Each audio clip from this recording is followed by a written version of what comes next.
आगे हम लोग जो है बात करेंगे वायुमंडल के बारे में, है ना। वायुमंडल से संबंधित प्रश्न तो देख लेते हैं। क्या है पहला प्रश्न कि पृथ्वी के नज़दीक वायुमंडल में मुख्यतः पाई जाती है, तो पाई जाती है नाइट्रोजन एवं ऑक्सीजन, है ना। पृथ्वी के वायुमंडल में जो है सबसे ज़्यादा नाइट्रोजन पाई जाती है, कितनी 73%, है ना। और ऑक्सीजन की बात करें तो 20.08, है ना। अरे लगभग 21 राउंड फिगर में कह सकते हैं, तो इतनी जो है पाई जाती है। अगला प्रश्न क्या है कि वायुमंडल में सबसे अधिक कौन सी गैस पाई जाती है, तो नाइट्रोजन हो जाएगी, जिसका 73% है, कितना 73%, है ना।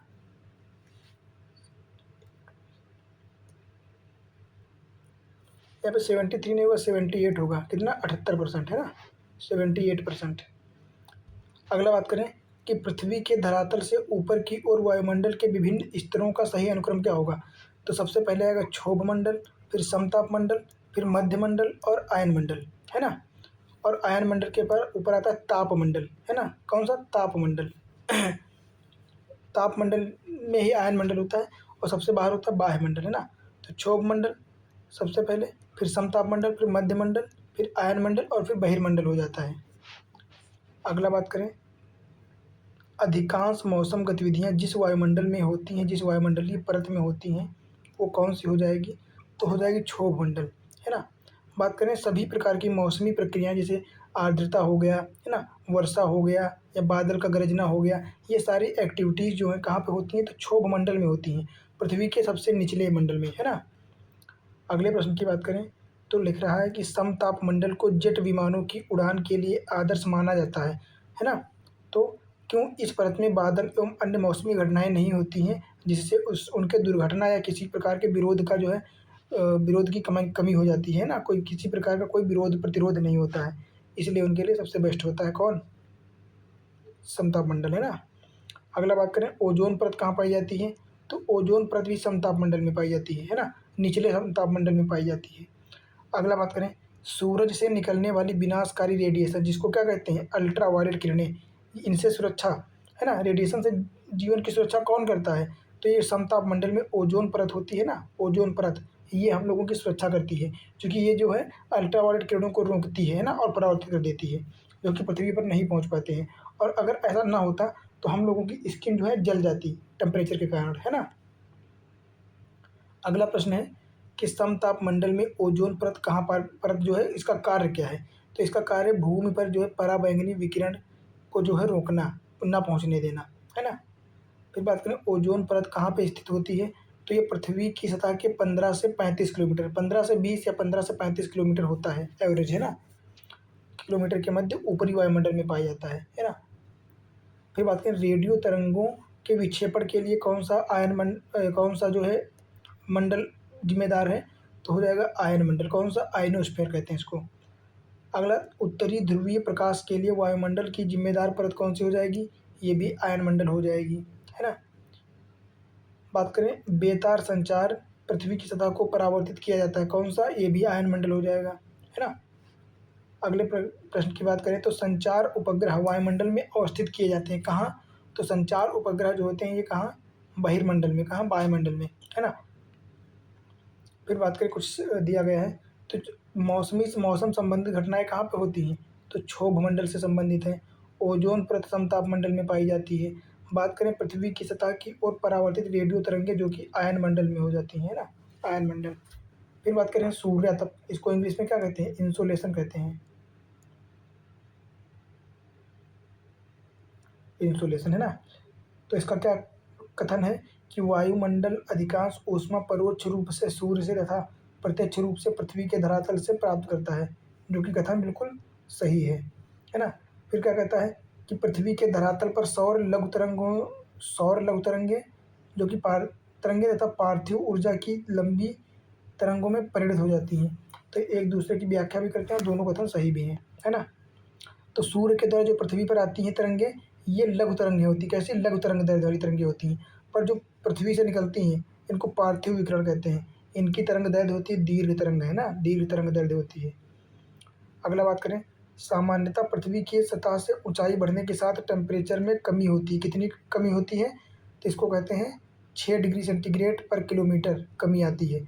जितने ही ऊपर जाएंगे आप, मान लो ऊपर 1 किलोमीटर जाएंगे तो 6.5 डिग्री, कितना, 6.5 डिग्री टेम्परेचर कम हो जाएगा, है ना। इसको सामान्य ह्रास दर कहते हैं। क्या कहते हैं? सामान्य ताप ह्रास दर, है ना। ऊपरी वायुमंडल में आर्द्रता का अभाव होता है और ऊपरी वायुमंडल में हवा की जो सघनता होती है वो कम हो जाती है। मतलब पृथ्वी से ऊपर जाने पर हवा का सघनता कम होती है या फिर वो हवा की विरलता बढ़ती जाती है। अगला प्रश्न है कि सबसे अधिक सूर्यातप को परावर्तित कौन करता है? तो हिम, है ना, हिमाच्छादित जो भूमि होती है जिसको ग्लेशियर कहते हैं वो। और इस परावर्तित सूर्यातप को क्या कहते हैं? एल्बिडो कहते हैं। क्या कहते हैं? एल्बिडो, है ना, इसको एल्बिडो कहते हैं। फिर यहाँ पे लिखा है सही कथन कि दक्षिणी गोलार्ध की तुलना में उत्तरी गोलार्ध में तापमान का वार्षिक परिसर अधिक रहता है ना। वार्षिक परिसर अधिक रहता है क्योंकि दक्षिणी गोलार्ध में जो है, तो दक्षिणी गोलार्ध में जल की मात्रा ज़्यादा है, यहाँ पे महाद्वीप कम है, और उत्तरी गोलार्ध में जो है सबसे ज़्यादा महाद्वीप पाए जाते हैं, इसलिए वहाँ पर टेम्परेचर अधिक में जो है परास या प्रवणता अधिक होती है तुलनात्मक रूप से दक्षिणी गोलार्ध से, है ना।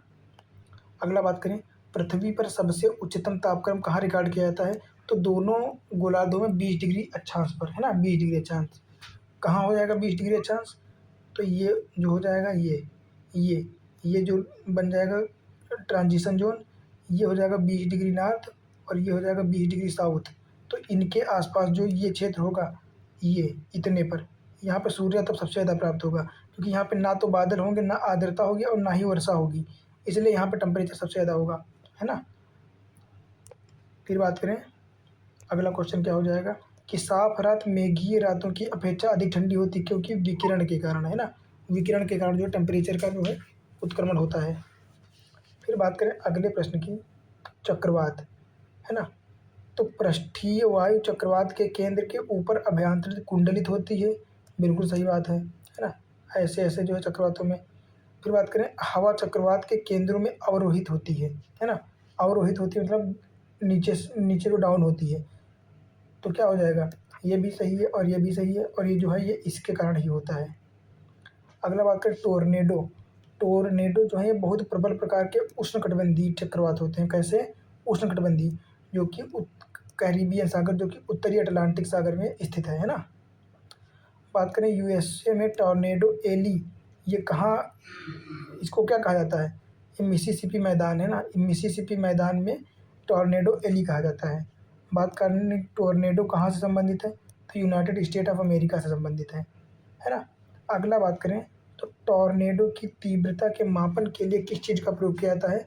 तो किसका? फुजीटा स्केल। किसका? फुजीटा स्केल। तो ये आप लोग याद रख लेना, फुजीटा स्केल, है ना। अगला हम बात करेंगे टाइफून नामक चक्रवात से अधिक प्रभावित क्षेत्र कौन सा हो जाएगा? तो टाइफून चाइना से संबंधित है, और अगर यहाँ पे ना हटा दिया जाए टाइफू, तो टाइफू कहाँ से हो जाएगा? जापान से। कहाँ से? जापान, है ना। तो जापान के आसपास आने वाले जो चक्रवात होते हैं उनको टाइफू कहते हैं, और टाइफून चाइना हो जाएगा। फिर बात करें ऑस्ट्रेलिया में जो बिली पवनें चलती हैं वो बिली होती हैं, इनका नाम बिली। और चाइना में टाइफून, भारत में इनको चक्रवात कहते हैं तथा यूएसए में इनको हरिकेन कहते हैं। क्या कहते हैं? हरिकेन। ये चक्रवातों के नाम हैं। अगला बात करें बिली क्या है? तो बिली उत्तर पश्चिमी ऑस्ट्रेलिया का उष्णकटिबंधीय चक्रवात है, और यहाँ पे बिली नाम की एक पवन, स्थानीय पवन भी चलती है ऑस्ट्रेलिया में, है ना, जो कि अभी देखने को मिलेगी। अब स्थानीय पवनों की बात करें तो फॉन पवन कहाँ चलती है? आल्प्स, है ना, आल्प्स पर्वत मतलब जर्मनी के आसपास। बात कर फॉन जो है स्विट्जरलैंड, जर्मनी इस आसपास चलती है। समूम की बात करते हैं कहाँ हो जाएगा? कुर्गिस्तान। कहाँ? किर्गिस्तान, है ना। बात करें सांटाना नॉर्थ अमेरिका की हो जाएगी, जो कि कैलिफोर्निया में होगी। बात करें जोंडा, तो जोंडा अर्जेंटीना में चलने वाली स्थानीय पवन है। कहाँ की? अर्जेंटीना की, है ना।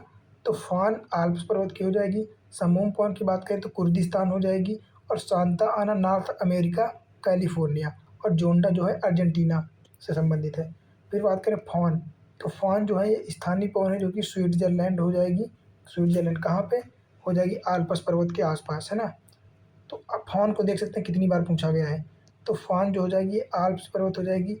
बोरा पवन हो जाएगी इटली, एड्रियाटिक सागर। कहाँ पे? इटली के आसपास क्षेत्र में एड्रियाटिक सागर, वहाँ पे चलती है बोरा पवन। मिस्ट्रल की बात करते हैं फ्रांस की राइन घाटी में चलती है। कहाँ? मिस्ट्रल पवन चलती है फ्रांस में, राइन घाटी में। खामसिन की बात करें तो ये मिस्र में चलती है, अफ्रीका में, है ना, मिस्र में। चिनूक की बात करें तो ये संयुक्त राज्य अमेरिका, ये नॉर्थ अमेरिका में चलती है चिनूक, है ना। सिराको की बात करें तो ये चलती है सिसिली, ये सहारा मरुस्थल से जो है भूमध्य सागर से होते हुए चलती है यूरोप की तरफ, है ना, सिराको। ब्लिजार्ड की बात करें तो ये साइबेरिया क्षेत्र में चलती है। और नार्वेस्टर जो कि कहाँ चलती है, भारत में, है ना, इसको नार्वेस्टर कहते हैं। बात करें वह देश जहाँ पर रुधिर वर्षा होती है, तो रुधिर वर्षा कहाँ पे होती है, इटली में। और कौन सी पवन से होती है, तो ये साइबेरिया में जो सिराको पवन चलती है, इसकी वजह से चलती है, होती है ना, सिराको की वजह से जो है चलती है। और ये सहारा मरुस्थल से होके उठती है, और सहारा के जो लाल रेगिस्तान को लेके उड़ती है, और फिर जब बारिश करती है तो ये लाल लाल पानी से बारिश करती है ना। फिर इसी को, तभी इसको कहा जाता है रुधिर वर्षा। अब बात करते हैं वनों की, तो विश्व वन क्षेत्र में जो एक के फैलाव की प्रतिशतता सर्वाधिक है वो कौन सा हो जाएगा, ये ध्यान से पढ़ना क्वेश्चन, कि विश्व वन क्षेत्र में से एक के फैलाव की प्रतिशतता सर्वाधिक है वो कौन सा हो जाएगा, तो वो शीतोष्ण शंकुधारी वृक्ष हो जाएंगे। कौन से, शीतोष्ण शंकुवृक्षी वन, ये सबसे ज़्यादा पाए जाते हैं। अगर बात करें वह देश जिसके कुल भौगोलिक क्षेत्रफल के 70% भाग पर वन पाए जाते हैं, वन बनाए रखने का संवैधानिक प्रावधान है, मतलब संविधान में ही शामिल कर दिया गया है कि उसके 70% भाग पर जो है वन बनाए रखे जाएंगे। तो भूटान है, जो कि भारत का बिल्कुल पड़ोसी है ना। बात करें सदाबहार वर्षावन कहाँ पाए जाते हैं, तो ब्राज़ील के अमेजन वर्षावन में पाए जाते हैं। कहाँ, ब्राज़ील के अमेजन वर्षावन क्षेत्र में। बात करें भूमध्य रेखा के निकट पाए जाने वाले, इनको उष्णकटिबंधीय वर्षावन कहते हैं या सदाबहार वन कहते हैं। बात करें पृथ्वी पर घने डेंस अधिकतर वन कहाँ पाए जाते हैं, तो भूमध्य रेखीय या विषुवत रेखीय क्षेत्रों में पाए जाते हैं, क्योंकि यहाँ पे जो है वर्षा अच्छी खासी होती है ना, और टेम्परेचर भी अच्छा खासा मिल जाता है। अगला बात करें विस्तृत उष्णकटिबंधीय वर्षा वन कहाँ पाए जाते हैं, तो कांगो घाटी में पाए जाते हैं। कहाँ पे, कांगो घाटी में। बात करें टैगा वन की विशिष्टता क्या है, तो टैगा वन जो होते हैं ये समशीतोष्ण क्षेत्रों की विशेषता होती है। कौन से, समशीतोष्ण क्षेत्र, है ना। अगला बात करें विश्व के सबसे बड़े एवं घने वन कहाँ पाए जाते हैं, तो अमेजन वर्षावन। कहाँ, दक्षिण अमेरिका, अमेजन बेसिन, है ना। अगला बात करें सर्वाधिक प्रतिशत वनाच्छादित देश कौन सा हो जाएगा, वो जापान। वन जो आच्छादित क्षेत्रफल है वो जापान में सबसे ज़्यादा है। बात परसेंटेज के हिसाब से होगा, है ना।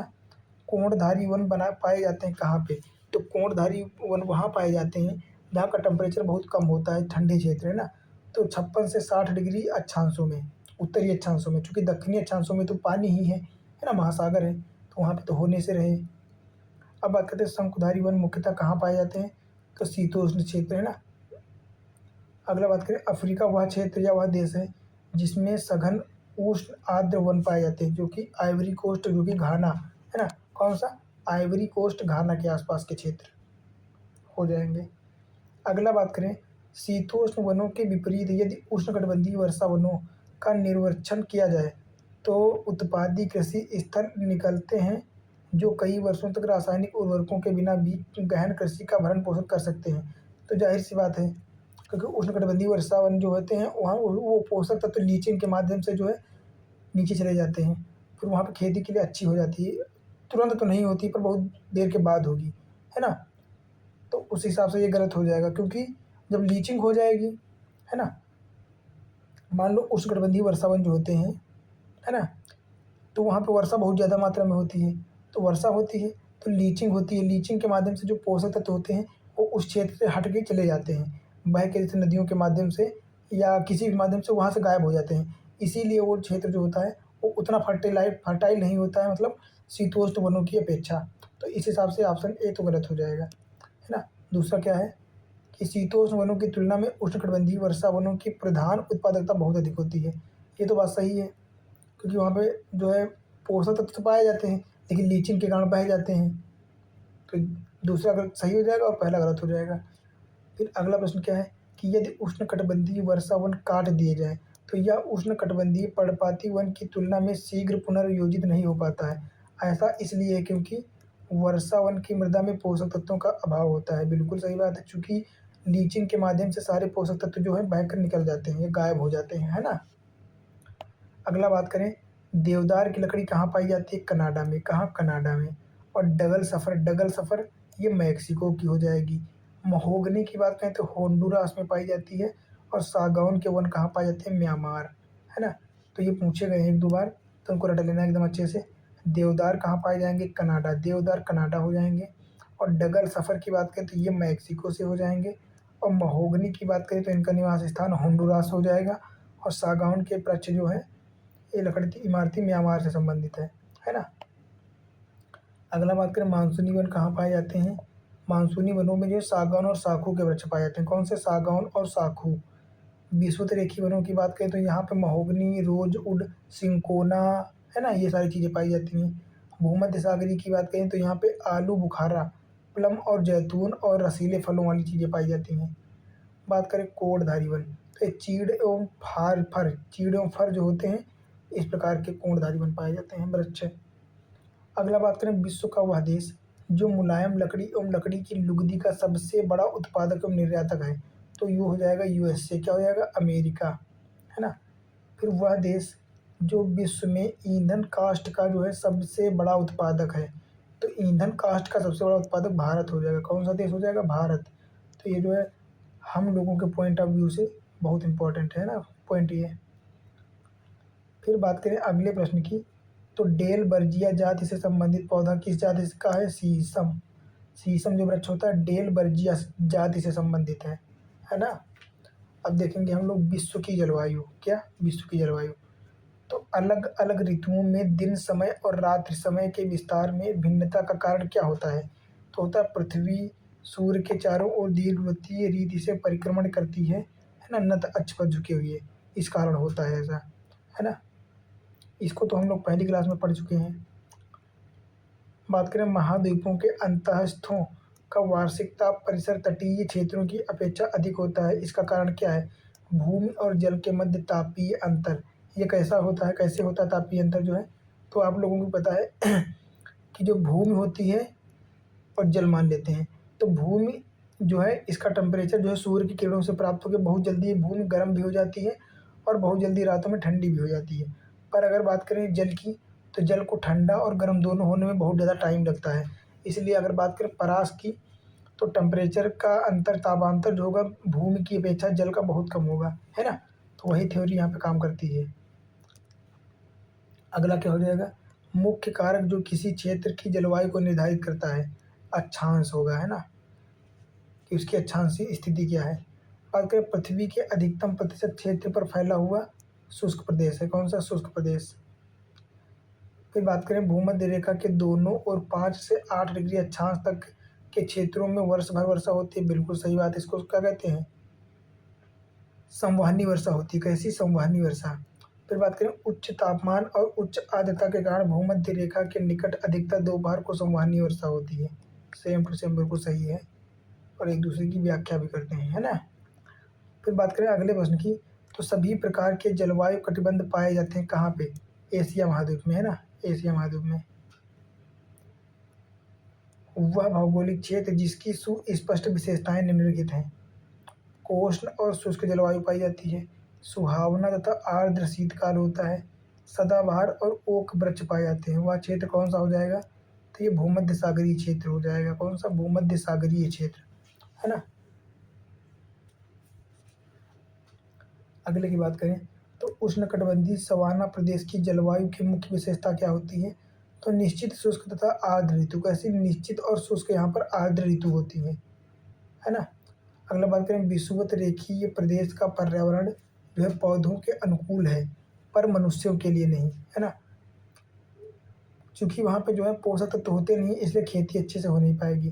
क्योंकि विषुवत रेखीय प्रदेश में औसत तापांतर बहुत कम होता है ना, क्योंकि मनुष्यों के लिए थोड़ा सा नुकसानदायक हो सकता है ना। तो यहाँ पे जो है एक और दोनों सही तो हैं, और दूसरा वाला इसका कारण जो है निष्कर्ष नहीं निकाल पाता, स्पष्ट नहीं करता है ना। अगला प्रश्न क्या हो जाएगा कि अमेरिका का वह नगर जिसमें भूमध्य सागरीय जलवायु नहीं पाई जाती है, तो न्यूयॉर्क हो जाएगा। क्या? न्यूयॉर्क।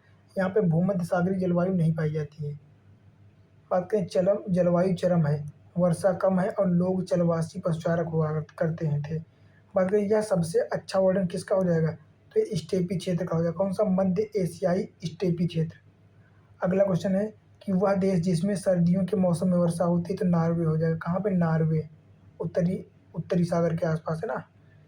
आर्द्र शीत ऋतु शुष्क ग्रीष्म ऋतु विशेषता किसकी हो जाएगी? तो इटली की हो जाएगी, भूमध्य सागर, है ना। फिर यहाँ पे जलवायु प्रकार की बात करें तो कैलिफोर्निया यूएसए की जलवायु कैसी हो जाएगी? भूमध्य सागरीय, है ना। यूएसए के कैलिफोर्निया क्षेत्र की जलवायु हो जाएगी भूमध्य सागरीय जलवायु। पश्चिमी ऑस्ट्रेलिया की हो जाएगी उष्ण मरुस्थलीय जलवायु। कैसी? उष्ण मरुस्थलीय।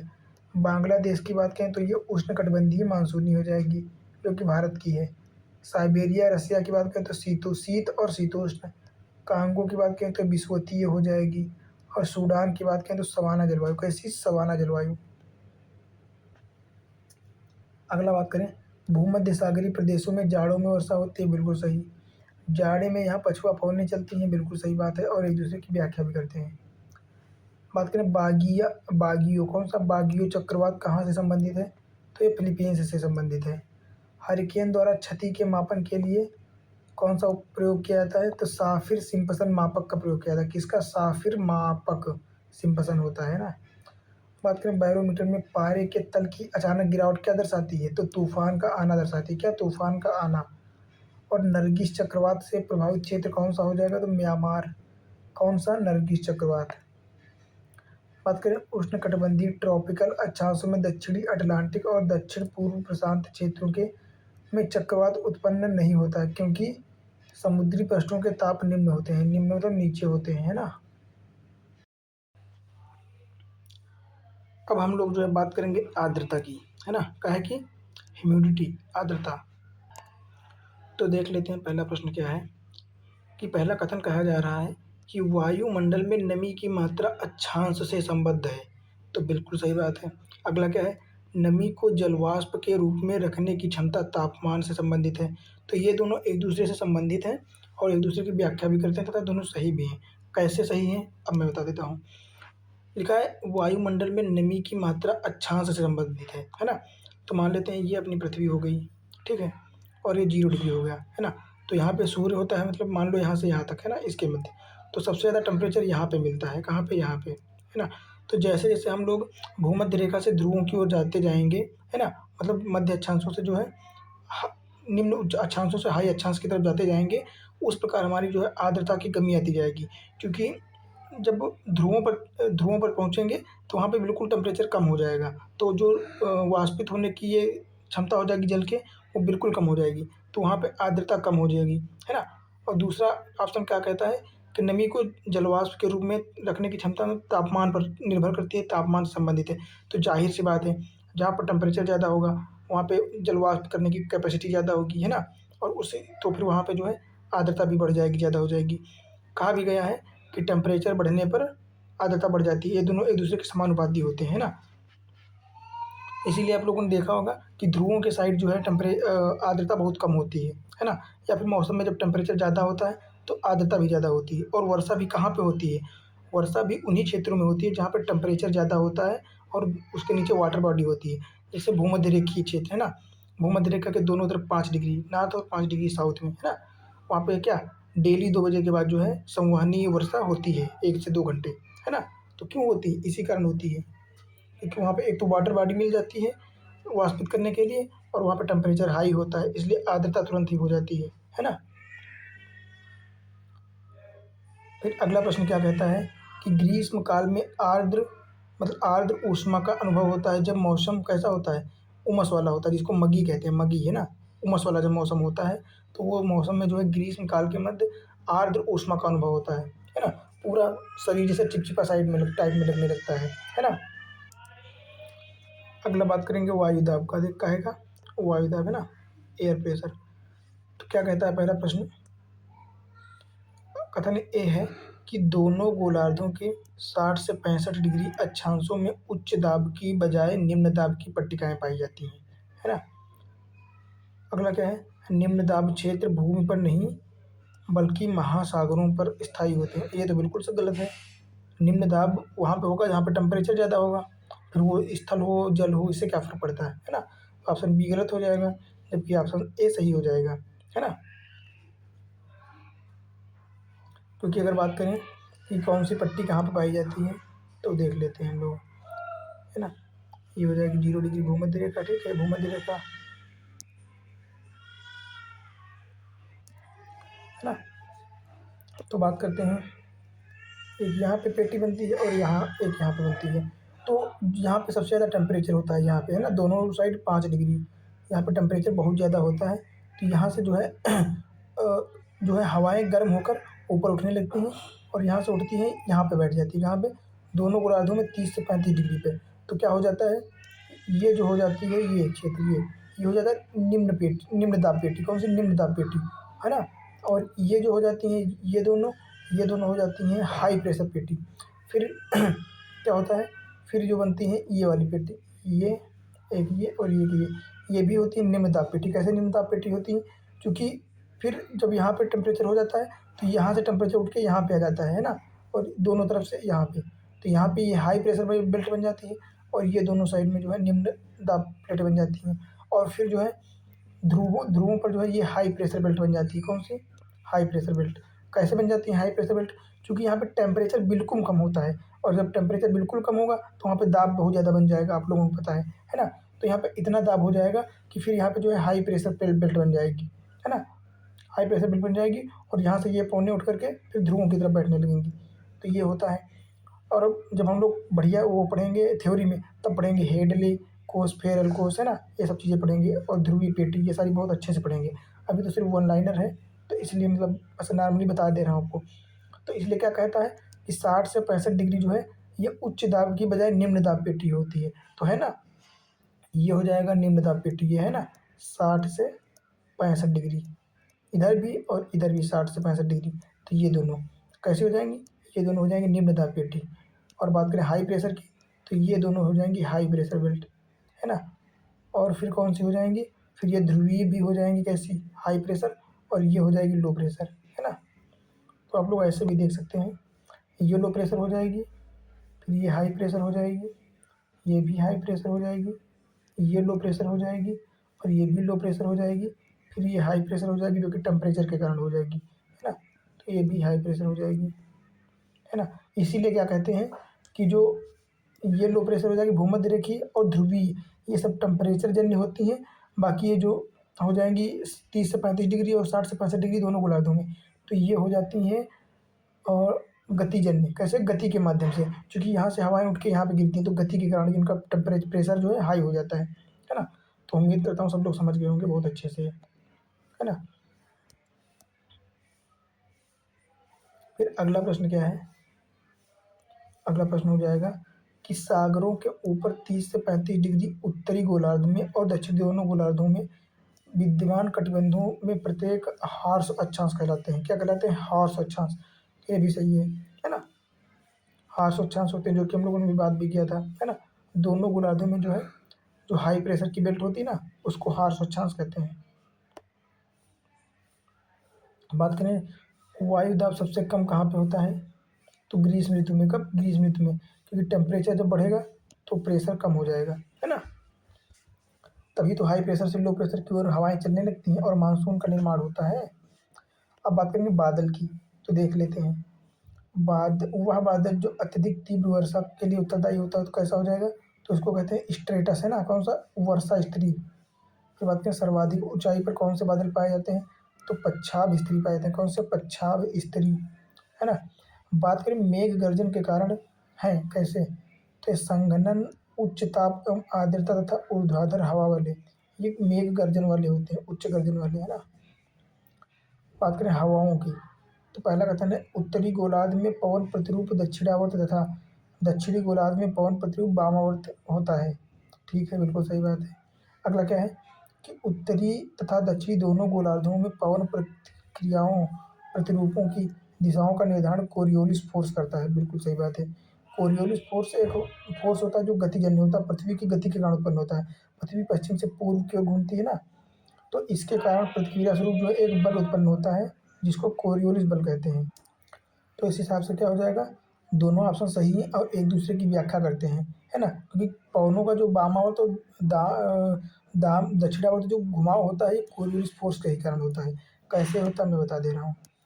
मान लेते हैं ये अपनी पृथ्वी है, ठीक है, और ये भूमध्य रेखा हो जाएगी, फिर ये 30 से 35 डिग्री दोनों गोलार्ध हो जाएंगे, और ये फिर हो जाएंगे 60 से 65 डिग्री, और ये अक्षांश हो जाएंगे। तो पवनों का दिशा कहाँ पर लिखा है कि उत्तरी गोलार्ध में पवनें अपनी दाईं ओर घूम जाती हैं। किस तरफ घूम जाती हैं?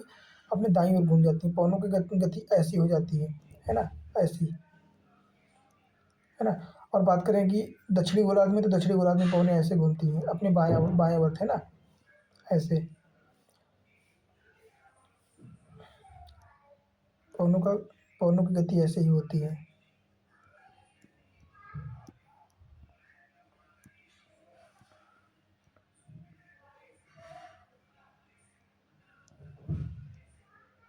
ऐसे पवनें चलती हैं, है ना। तो ये जो हो जाएगी, ये क्षेत्र हो जाएगा व्यापारिक पवनों का, और ये फिर हो जाएगा, और ये इतना हो जाएगा, और ये इतना पछुआ पवनों का हो जाएगा। फिर ये ध्रुवीय पवनें चलती हैं यहाँ पे। कौन सी? ध्रुवीय पवनें, है ना। तो देख सकते हैं कि उत्तरी गोलार्ध में जो ये अपनी पवनें हैं, ये अपनी कैसी दाईं ओर, मतलब दक्षिणावर्त घूम गई हैं, और उत्तरी गोलार्ध में ये अपनी गति के, हालांकि इनकी ये ऐसे चलती हैं ऐसे, पर कोरियोलिस बल के कारण ये अपनी बाईं ओर घूम जाती हैं, तो ऐसे हो जाती हैं, है ना। और सेम प्रोसेस यहाँ पे ऐसे चलनी चाहिए पवनों को, पर ये कोरियोलिस फोर्स के कारण अपनी कैसी दाईं ओर घूम जाती हैं, ऐसे, है ना।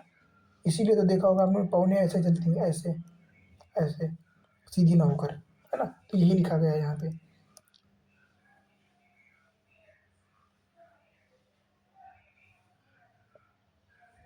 फिर देख लेते हैं अगला प्रश्न कि हवा के पैटर्न से दक्षिणी गोलार्ध में घड़ी की सुई की दिशा के दक्षिणावर्त एवं उत्तरी गोलार्ध में घड़ी की सुई की विपरीत या वामावर्त हो जाएगा। तो ये बिल्कुल गलत है, क्योंकि अभी हम लोगों ने जस्ट देखा है कि एक दूसरे का अपोजिट किया गया है, कि उत्तरी गोलार्ध में घड़ी की सुई की अपनी दक्षिण दाहिनी ओर, और उत्तरी दक्षिणी गोलार्ध में जो है बाईं ओर हो जाएगा, लेकिन यहाँ पे उल्टा कर दिया गया है ना। फिर क्या है, उत्तरी एवं दक्षिणी गोलार्ध में हवा के पैटर्न कोरियोलिस बल के कारण निश्चित होते हैं। ये तो बिल्कुल सही बात है ना। अगला क्या हो जाएगा, उत्तरी गोलार्ध की तुलना में दक्षिणी गोलार्ध में पश्चिमी पवन अधिक सशक्त एवं स्थायी होते हैं। तो बिल्कुल सही बात है। क्यों? क्योंकि मध्य क्योंकि जो है उत्तरी गोलार्ध में इतने सारे महाद्वीप होते हैं, इतना स्थल खंड होता है, तो वहाँ पे जो है उनके मध्य प्रवणता कम ज़्यादा हो जाती है, ठीक है।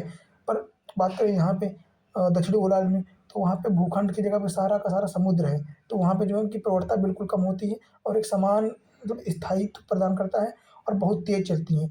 तो इनको 40 डिग्री, 50 डिग्री और 60 डिग्री, है ना।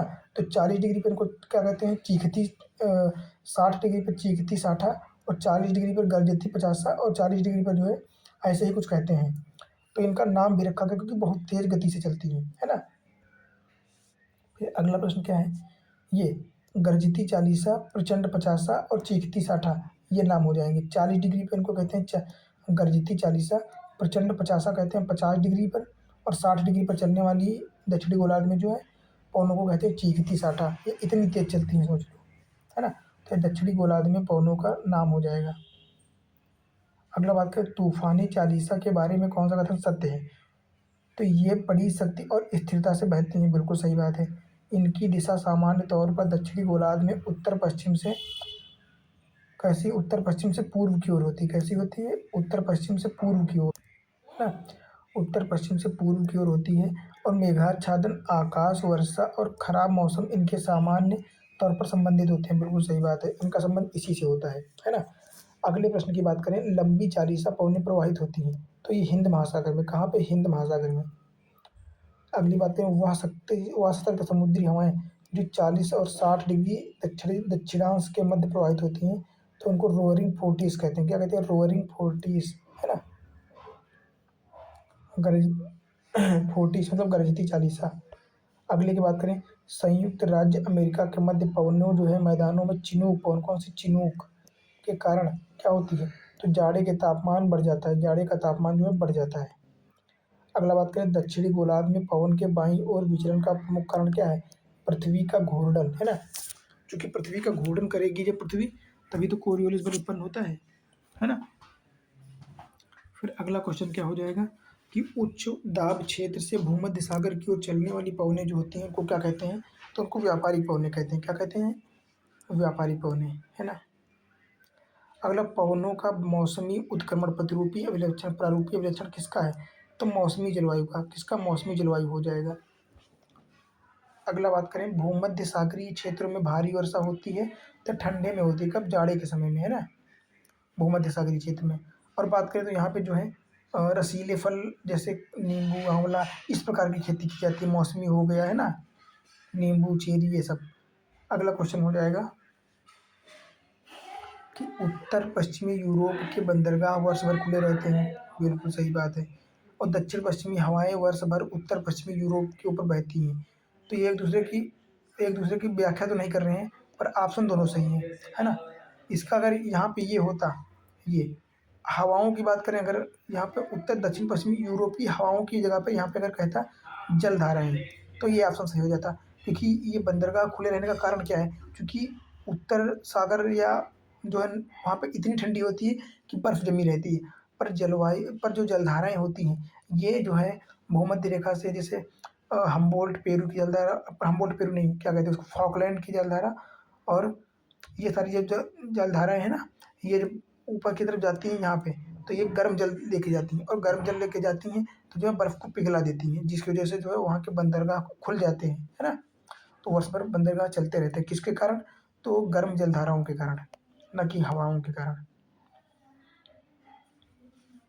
फिर बात करें, अगला प्रश्न क्या है कि दाब पेटियों के स्थानांतरण से संबंधित जलवायु है। एक तो भूमध्य सागरीय जलवायु और मानसूनी जलवायु। क्योंकि मानसून जो है, जैसे भारत का मानसून देख लेते हैं तो किस पर निर्भर होता है? ये ITCZ पर निर्भर करता है ना, इंटो ट्रॉपिकल कन्वर्जेंट जोन। ये जैसे ही उत्तर की ओर जाता है तो अपनी तरफ जो है मौसमी जो गतिविधियाँ एकदम बढ़िया से तगड़ी हो जाती हैं, और फिर मानसून अच्छा हो जाता है और भारत के लिए लाभदायक वर्षा करता है। पर ये जैसे ही दक्षिण की ओर खिसकता है तो ये जो ठंडी ठंडी का मौसम ले आता है ना। तो ये जो है इन चीज़ों पे जाहिर सी बात है निर्भर ही करता है। अगला बात करें, जायरे से नीदरलैंड जाते समय जलवायु प्रदेशों का सही क्रम क्या होगा? तो सबसे पहले भूमध्य रेखीय जलवायु आएगी, फिर उष्ण मरुस्थलीय जलवायु आएगी, फिर भूमध्य सागरीय जलवायु आएगी, और आएगी पश्चिम यूरोपीय जलवायु, है ना। ये सब क्रम हो जाएगा। बात करें संसार का सबसे आर्द्र स्तंभ कहाँ पे हो जाएगा? तो मासिनराम हो जाएगा, जो कि मेघालय में स्थित है ना। सबसे ज़्यादा वर्षा यहाँ पे होती है, लगभग 1200 सेंटीमीटर पर वर्ष होती है। कितनी? 1200-1300 सेंटीमीटर प्रति वर्ष। बात करें विश्व का शुष्कतम ठंडा स्थान कहाँ पे हो जाएगा? तो बर्खोयास्क हो जाएगा, जो कि रूस में स्थित है। कहाँ पे? ये रूस में स्थित है। फिर यहाँ पे कुछ जो है मरुस्थल मिलाने की बात करी गई है। तो अत्यधिक गर्म मरुस्थल कहाँ पे हो जाएगा? तो ये सहारा मरुस्थल हो जाएगा, जो कि कहाँ पे? उत्तरी अफ्रीका में स्थित है। अत्यधिक ठंडे की बात करें तो अंटार्कटिका में हो जाएगा। कहाँ पे? अंटार्कटिका। और अत्यधिक वर्षा हो जाएगी तो मासिनराम हो जाएगी। और अत्यधिक सूखे की बात करें, चिली का एक अटाकामा मरुस्थल हो जाएगा, है ना। अब बात करें अल नीनो कहाँ पे बनता है? तो अल नीनो प्रशांत महासागर में बनता है, जो कि एक उष्ण जलधारा है। कैसी? गर्म जलधारा है। बात करें हकीस्टोथर्म पौधा उगता है, जो कि कहाँ पे उगता है? तो ये बहुत कम टेम्परेचर जहाँ पे होता है वहाँ पे उगता है ना। फिर अब हम लोग बात करेंगे मृदा की, है ना, वैश्विक मृदा। तो बात करें केशिका या कैपिलरी सबसे अधिक प्रभावी होती है चिकनी मिट्टी में, है ना। तो चिकनी मिट्टी में जो केशनलियाँ बनी हुई होती है ना, उसके लिए बात की गई है। अगले की बात करें कि मृदा संरक्षण हुआ क्रम है जिसमें मृदा को नुकसान से सुरक्षित किया जाता है ना। ये तो पढ़ने वाला है ही नहीं। अगला बात करें, टेरा रोसा का प्रारूपिक विकास उस भाग में होता है जहाँ पे चूना पत्थर अधिक होते हैं। क्या? चूना पत्थर होता है। बात करें मृदा विक्षालन, बड़ी समस्या कहाँ पे है? मृदा विक्षालन या मृदा निक्षालन, लीचिंग, ये दोनों एक ही टर्मिनोलॉजी है। तो उष्णकटिबंधीय वर्षा वनों में, जिससे इनकी पोषक तत्वता खत्म हो जाती है ना। फिर बात करें हैलोफाइट्स अच्छी वृद्धि करते हैं क्षारीय मृदा में। कैसी मृदा में? क्षारीय मृदा में। बात करें मृदा में नाइट्रोजन की आपूर्ति कौन करता है? तो जंतुओं द्वारा यूरिया का उत्सर्जन एवं वनस्पतियों की मृत्यु द्वारा होता है ना। फिर बात करें भू संरक्षण की परिरेखा बंधन विधि का प्रयोग होता है। क्या? भू संरक्षण के लिए परिरेखा बंधन की विधि का प्रयोग कहाँ पे होता है? तो पहाड़ ढलानों पर। कहाँ पर? पहाड़ी ढलानों पर। यहाँ पे खेती जो है सीढ़ीदार खेती रेखाएं बना बना करके जो है की जाती है ना। अगला बात करें मिट्टी और जलवायु प्रदेश। तो पौडजॉल मृदा कहाँ पाई जाती है? तो ये समशीतोष्ण जलवायु क्षेत्रों में। कहाँ पे? समशीतोष्ण जलवायु क्षेत्रों में पाई जाती है। फिर बात करें चरनोजम मृदा। तो चरनोजम मृदा जो है ये शीतोष्ण नहीं, समशीतोष्ण शीत स्टेपी जलवायु में पाई जाती है। कहाँ पे? स्टेपी क्षेत्र में। बात करें स्पॉट जोल्स मृदा, तो ये जो है आर्द्र शीत समशीतोष्ण क्षेत्रों में पाई जाती है। और लेटेराइट की बात करें तो ये उष्ण एवं आर्द्र मृदा में पाई जाती है, और यहाँ पे बारिश बहुत ज़्यादा होती है, जिसके कारण जो है बात करें तो लेटराइट मृदा से लीचिंग इसकी भी बहुत तगड़ी होती है, और इसमें से पोषक तत्व तो बह जाते हैं, पर उसमें जो आयरन ऑक्साइड या आयरन के तत्व रह जाते हैं वो रह जाते हैं, और उसके कारण क्या होता है, ये मृदा इतनी ठोस हो जाती है, इतनी ठोस कि इसका पत्थर या जो ईंटों के निर्माण के रूप में प्रयोग किया जाता है ना। तो वहाँ पे जो है इसको पत्थरों को छोटे छोटे टुकड़ों में काट के ईंट के रूप में प्रयोग किया जाता है, तो वो मृदा कौन सी हो जाएगी, लेटराइट मृदा हो जाएगी। अगला दावा है कि केंचुए खेती के लिए अच्छे नहीं होते हैं, तो ये तो बिल्कुल गलत हो जाएगा। केंचुए मिट्टी को महीन कणों में परिवर्तित कर इसे नरम बना देते हैं, तो बिल्कुल सही हो जाएगा। अब बात करेंगे वैश्विक जनजातियाँ, तो खाना बदोश जनजाति के लोग सर्वाधिक कहाँ पाए जाते हैं, तो ये शुष्क प्रदेशों में पाए जाते हैं, जैसे अफ्रीका के देश हो गए ना, नामीबिया, ऐसे नाइजीरिया। अब बात करते हैं ऋतु प्रवास शब्द का उपयोग होता है जब मानव व उनके पशुओं का मौसमी स्थानांतरण घाटी से पर्वत की ओर व पर्वत से घाटी की ओर होता है। इसको क्या कहते हैं, इसको ऋतु प्रवास कहते हैं। ऋतु प्रवास मतलब मौसम के अनुसार अपने निवास को चेंज कर देना। मान लो ठंडा मौसम आएगा तो ये लोग पहाड़ियों पर रहने लगेंगे, है ना। और जब गर्म मौसम आएगा तो नीचे रहने लगेंगे, या फिर उल्टा हो जाए, ऐसा होता है ना। इसको एलियाबेटिक या कैटाबेटिक भी कहते हैं। क्या कहते हैं, कैटाबेटिक या एलियाबेटिक स्थितियाँ। फिर बात करें नवीनतम मानव साझ समझा जाता है कौन सा, क्रोमैग्नन, क्या क्रोमैग्नन। अब बात करें पृथ्वी के तल पर प्रथम पक्षी का प्रादुर्भाव माना जाता है कब, तो 15 करोड़ वर्ष पहले, कहते हैं ना 15 करोड़ वर्ष पहले।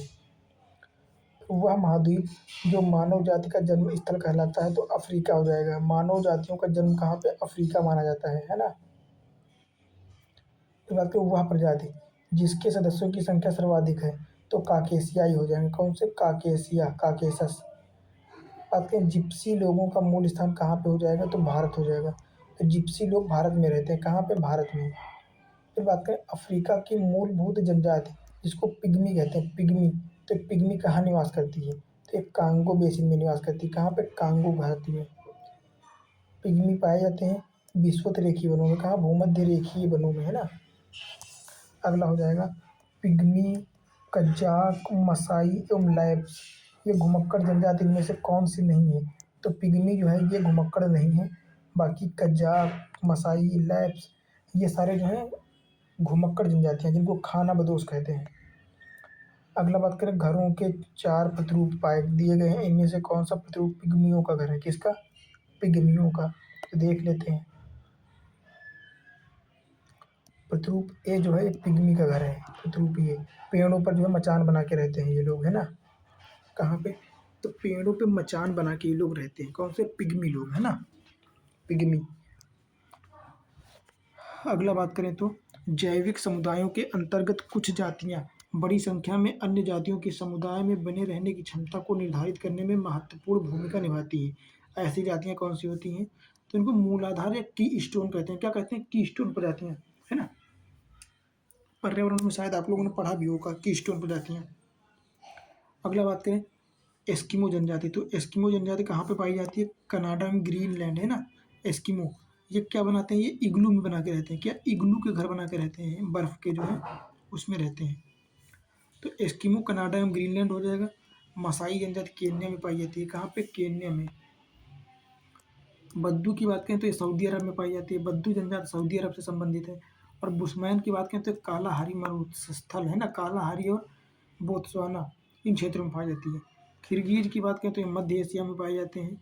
और आइनू जापान में, एनू या आइनू, है ना, तो ये जापान में पाए जाते हैं। कहाँ पे, जापान। अगला बात करें कयाक, तो कयाक जो होते हैं ये शिकार है तो संकरी नाव का प्रयोग करते हैं, किसका, संकरी नाव का। इनुइट की बात करें, इनपुट, इनपुट जो होती है बर्फ का मकान बनाते हैं जिसको इग्लू टाइप में कहते हैं। यूनियॉक की बात करें तो ये परिवहन हेतु नाव का प्रयोग करते हैं, कौन, यूनियॉक। और स्लेज, स्लेज की बात करें तो कुत्तों द्वारा खींची जाने वाली गाड़ी को स्लेज कहते हैं। क्या कहते हैं, स्लेज, है ना। ये सारे क्वेश्चन पूछे गए हैं भाई लोग। अगला बात करें सेमांग लोग जहाँ घने उष्णकटिबंधीय वनों में रहते हैं वह क्या हो जाएगा, तो सेमांग और पुनान ये जनजातियां मलेशिया में निवास करती हैं। बात करें बर्बर तो मोरक्को हो जाएगा, उत्तर अफ्रीका, है ना।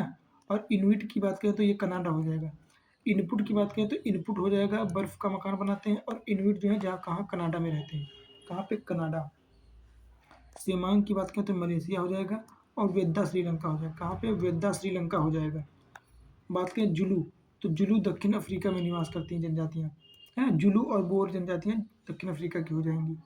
फिर बात करें मध्य एशिया में अल्पाइन हो जाएंगी जाति, और नार्डिक जनजातियाँ कहाँ स्कैंडिनेवियाई कंट्रीज में पाई जाती हैं, कहाँ स्कैंडिनेविया क्षेत्र में। अगला बात करें तो मसाई जनजाति पूर्वी अफ्रीका में पाई जाती है, कहाँ पे पूर्वी अफ्रीका। और रेड इंडियंस जो कि नॉर्थ अमेरिका में पाए जाते हैं, कहाँ पे उत्तरी अमेरिका। माओरी की बात करें तो न्यूजीलैंड हो जाएगा, कहाँ पे, तो माओरी जनजाति न्यूजीलैंड में पाई जाती है। और मयास की बात करें तो ग्वाटेमाला हो जाएगा, क्या, मायाज ग्वाटेमाला। फिर क्या है अगला क्वेश्चन, वह देश जो भूतपूर्व सोवियत संघ का भाग था जिसमें कुर्दिश लोग रहते थे, कौन सा कुर्दिश, तो आर्मेनिया हो जाएगा, कौन सा, आर्मेनिया। और बात करें इनुइट लोग कहाँ पाए जाते हैं, तो ये कनाडा हो जाएगा, रसिया हो जाएगा एवं अलास्का, इन क्षेत्रों में पाए जाते हैं, है ना। तो अगला क्वेश्चन क्या हो जाएगा, जनजातियों एवं उनके अधिवास का सुमेलन, है ना। तो देख लेते हैं, फुलानी जनजाति कहाँ से संबंधित है, तो ये पश्चिमी अफ्रीका, कौन सा, फुलानी जनजाति पश्चिमी अफ्रीका। और बंटू की बात करें, बंटू, तो ये पूर्वी मध्य एवं दक्षिणी अफ्रीका हो जाएगा, है ना। मसाई की बात करें तो पूर्व अफ्रीका हो जाएगा। और नुबा, नुबा हो जाएगी सूडान, कहाँ की, सूडान की। फिर बात करें वह प्रदेश जो लैप्स जनजाति के लिए जाना जाता है, तो स्कैंडिनेविया, है ना, स्कैंडिनेविया, लैप्स। बात करें उत्तरी अमेरिका के मूल निवासी किससे संबंधित हैं, तो मंगोलाइड जनजाति से, किससे, मंगोलाइड जनजाति से।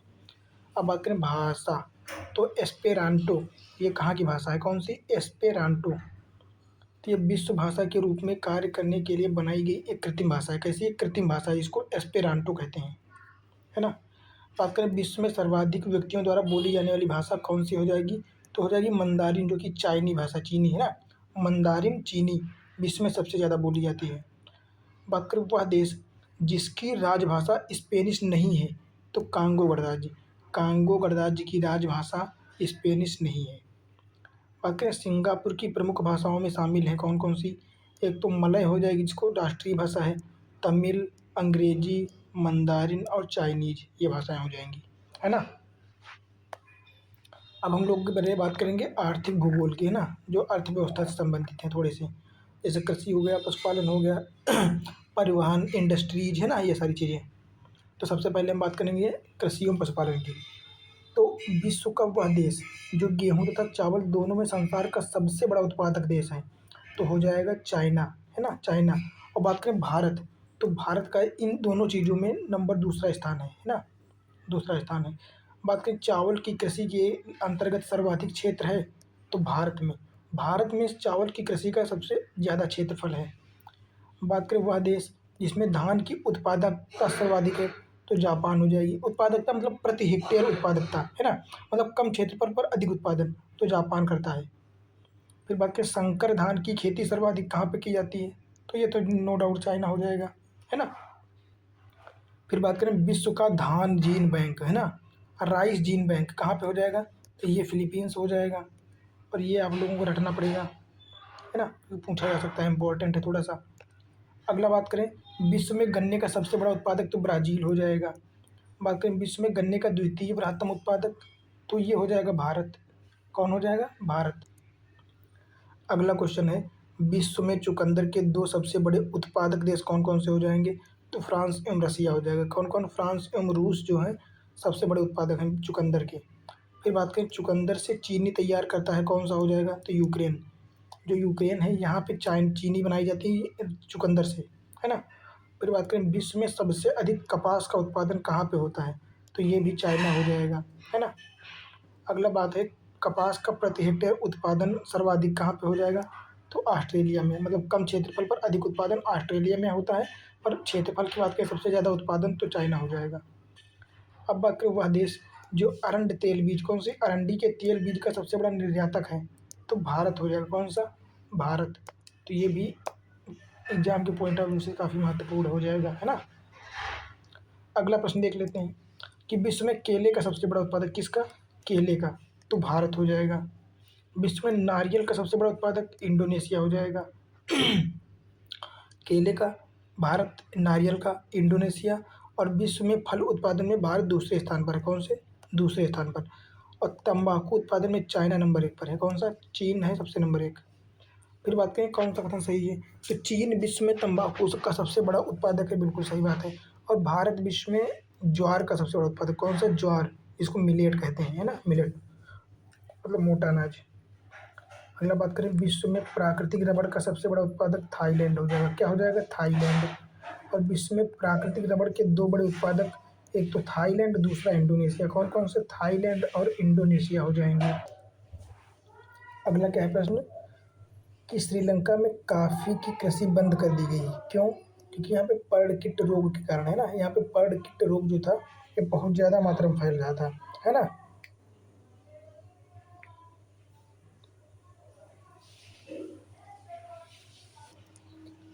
तो क्या हो जाएगा अगला प्रश्न, कि श्रीलंका में कॉफ़ी की कृषि बंद करने के कारण पर्ड किट रोग होगा, है ना।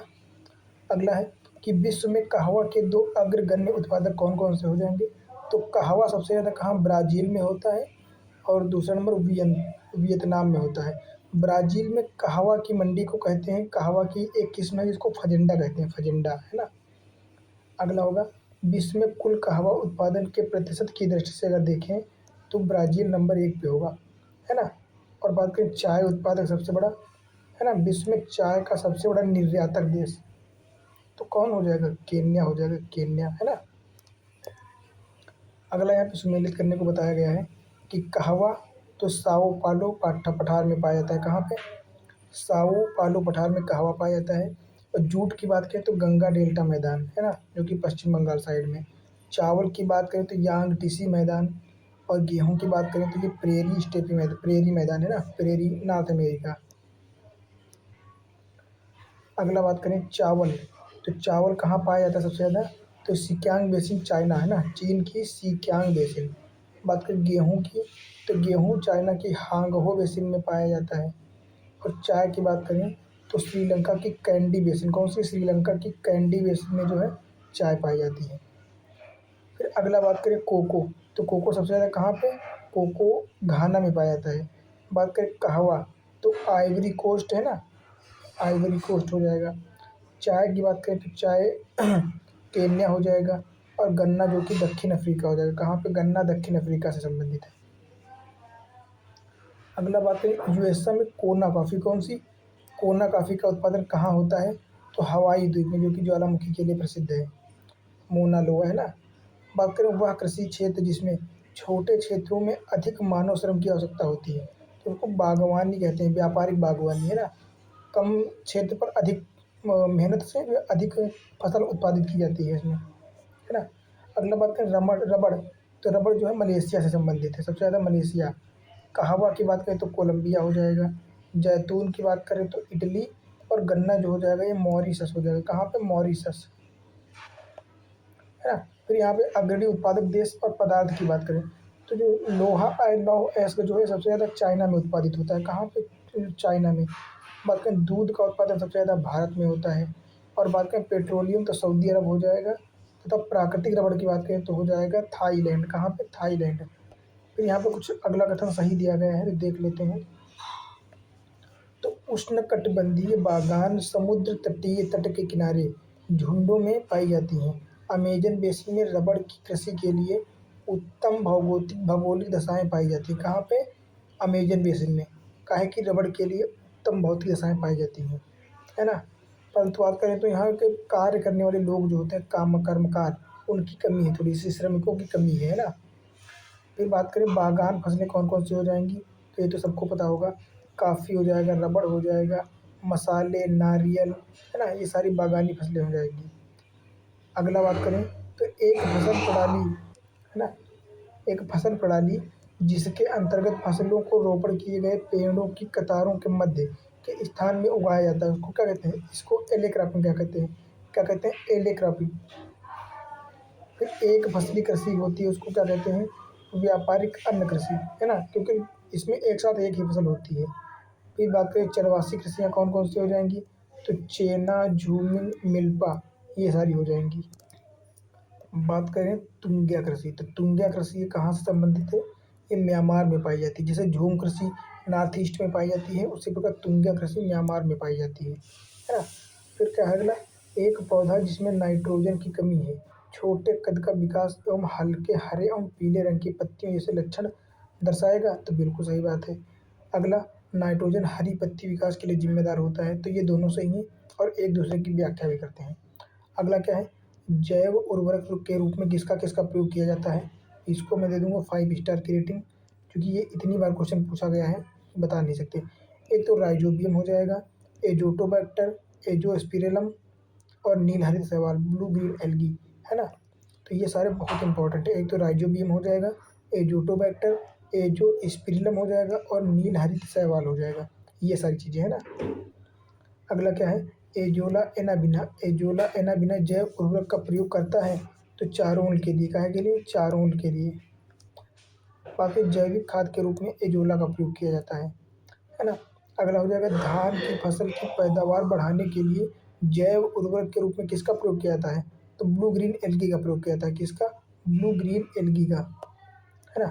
फिर बात करें अल्फा, अल्फा क्या है? तो ये एक प्रकार की घास है और ये नाइट्रोजन फिक्सेशन में काम करती है। काहे में? Nitrogen fixation. और यहाँ से जो है 2022 में, कब? 2022 में यूपीएससी में क्वेश्चन आया था यहाँ से, है ना, कि नाइट्रोजन फिक्सेशन में कौन कौन सी फसलें जो है योगदान देती हैं। फिर अगला प्रश्न क्या हो जाएगा, किसी भी अफ्रीकी देश में चाय बागान नहीं है, ये तो स्ट्रीम हो जाएगा। चाय के पौधों को उच्च ह्यूमस युक्त उर्वरक मृदा की आवश्यकता होती है, तो बिल्कुल सही बात है ना। अगला, पॉडजोल मृदा की बात करें तो कोणधारी वन प्रदेशों में पाई जाने वाली मिट्टी होती है पॉडजोल, है ना। बात करें मोका, मोका काफ़ी कहाँ उगाई जाती है? मोका काफ़ी, तो ये हो जाएगी यमन में। कहाँ पे? यमन में, है ना। अगला बात करें चाय में क्या पाया जाता है, तो चाय में थीनाइन, कैफीन, फिर पॉलीफेनॉल्स, टेनिन, थायोब्रोमाइन और थायोफाइलिन आदि पाए जाते हैं। क्या क्या पाया जाता है?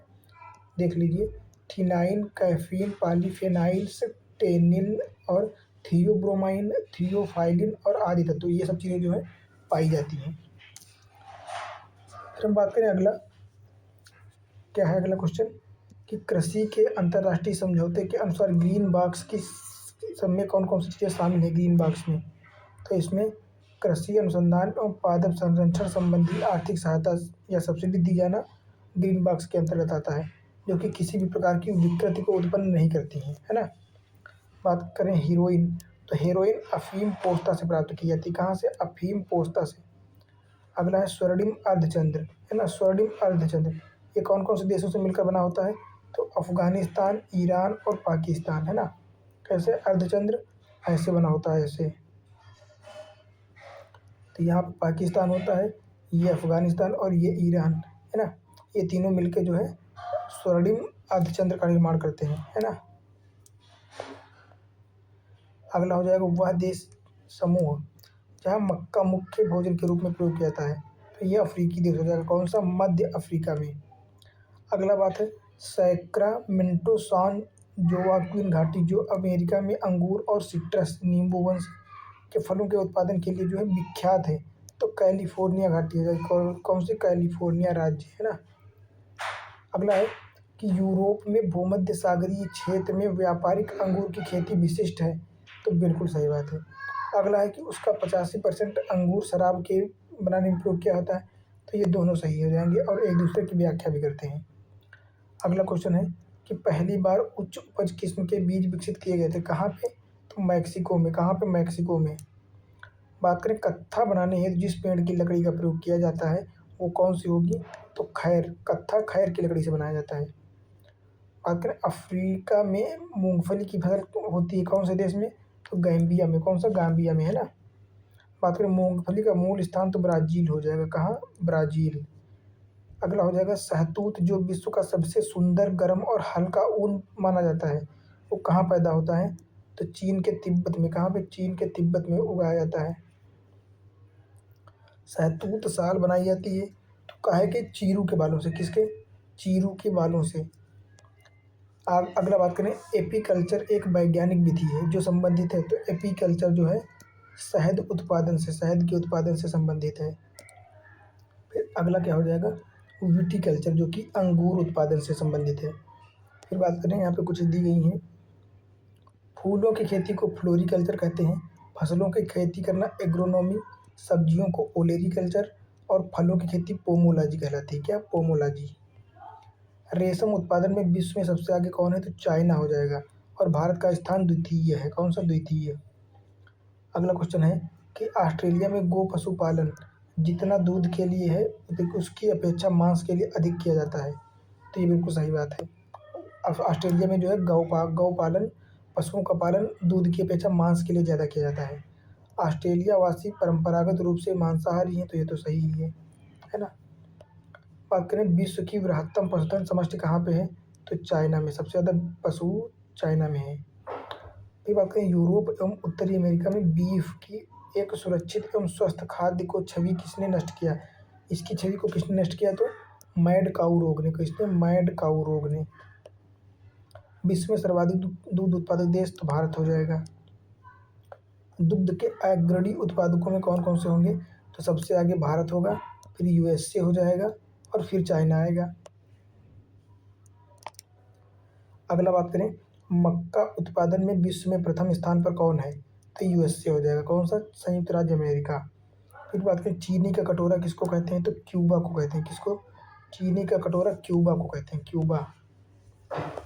अब हम लोग बात करेंगे खनिज, है ना, खनिज, और इसको दे देंगे रेटिंग 5 स्टार की। यहाँ से क्वेश्चन बहुत ज़्यादा पूछे जाते हैं। कितने ज़्यादा, बहुत ज़्यादा। सबसे पहले कोयले की बात करते हैं, तो कोयला एक परतदार चट्टान का उदाहरण है। किसका, परतदार चट्टानों का उदाहरण है। बात करें, कोयला, कच्चा तेल एवं प्राकृतिक गैस, ये जीवाश्मिक फ्यूल कहलाते हैं। कौन से, जीवाश्मिक ईंधन कहलाते हैं। चीन संसार में अग्रणी कोयला उत्पादक है। यूक्रेन में डोनेट्स बेसिन प्रमुख कोयला उत्पादक क्षेत्र हो जाता है। कौन सा, यूक्रेन में डोनेट्स बेसिन, है ना। और बात करें, जर्मनी में सार क्षेत्र, सार नहीं रूर क्षेत्र प्रमुख कोयला उत्पादक हो जाएगा। कौन सा, रूर क्षेत्र, रूर या सार, सार को ही रूर कहते हैं। फिर संयुक्त राज्य अमेरिका में मुख्य कोयला उत्पादक क्षेत्र अपलेशियन हो जाएगा। कौन सा, अपलेशियन, जो कि यहाँ पे था, है ना, सबसे लास्ट में, अपलेशियन। तो ये पूरा पूरा का पूरा पैराग्राफ आप लोग याद कर लेना, है ना। फिर अगला बात करें हम, तो डोनबास कोयला क्षेत्र है ना। फिर क्या है, डोनेट्स जो कि यूक्रेन का कोयला उत्पादक क्षेत्र हो जाएगा। और कुजनेट्स की बात करें तो ये रूस का हो जाएगा। और लंकाशायर यूके ब्रिटेन का, और सार जर्मनी, है ना। ये सारे जो है क्षेत्र हो जाएंगे कोयला उत्पादक। बात करें, पत्थर के कोयले के भंडार में संसार में सबसे आगे कौन है, तो अमेरिका हो जाएगा। कौन, अमेरिका। और विश्व के कोयले के आधे से अधिक उत्पादन प्राप्त करता है कौन, चाइना, यूएसए। सोच लो 50% से ज़्यादा, केवल 2 देश। रूर बेसिन जर्मनी में स्थित है। सर्वाधिक कोयला कहाँ पाया जाता है, अमेरिका में। कहाँ पे, अमेरिका में। बात करें, विश्व में सबसे अधिक कोयला उत्पादन कौन करता है, तो चाइना। तो पाया जाता है यूएसए में, और उत्पादन चाइना करता है। बात करें, रुकवा झील क्षेत्र तंजानिया खनिज उत्पादन के लिए प्रसिद्ध है। काहे के लिए, तो कोयले के लिए। तो ये क्वेश्चन ये हो जाएगा कि तंजानिया का रुकवा झील क्षेत्र जो है ये कोयले के उत्पादन के लिए फेमस है ना। अब हम बात करेंगे काहे की, अब हम बात करेंगे लौह अयस्क की। तो देख लेते हैं।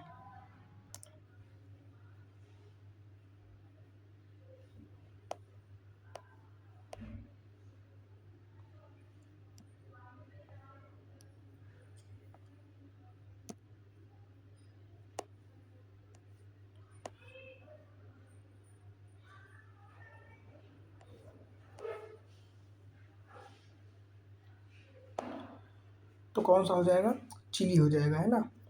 तांबे का सबसे बड़ा उत्पादक चिली हो जाएगा, कि दक्षिण अमेरिका में है।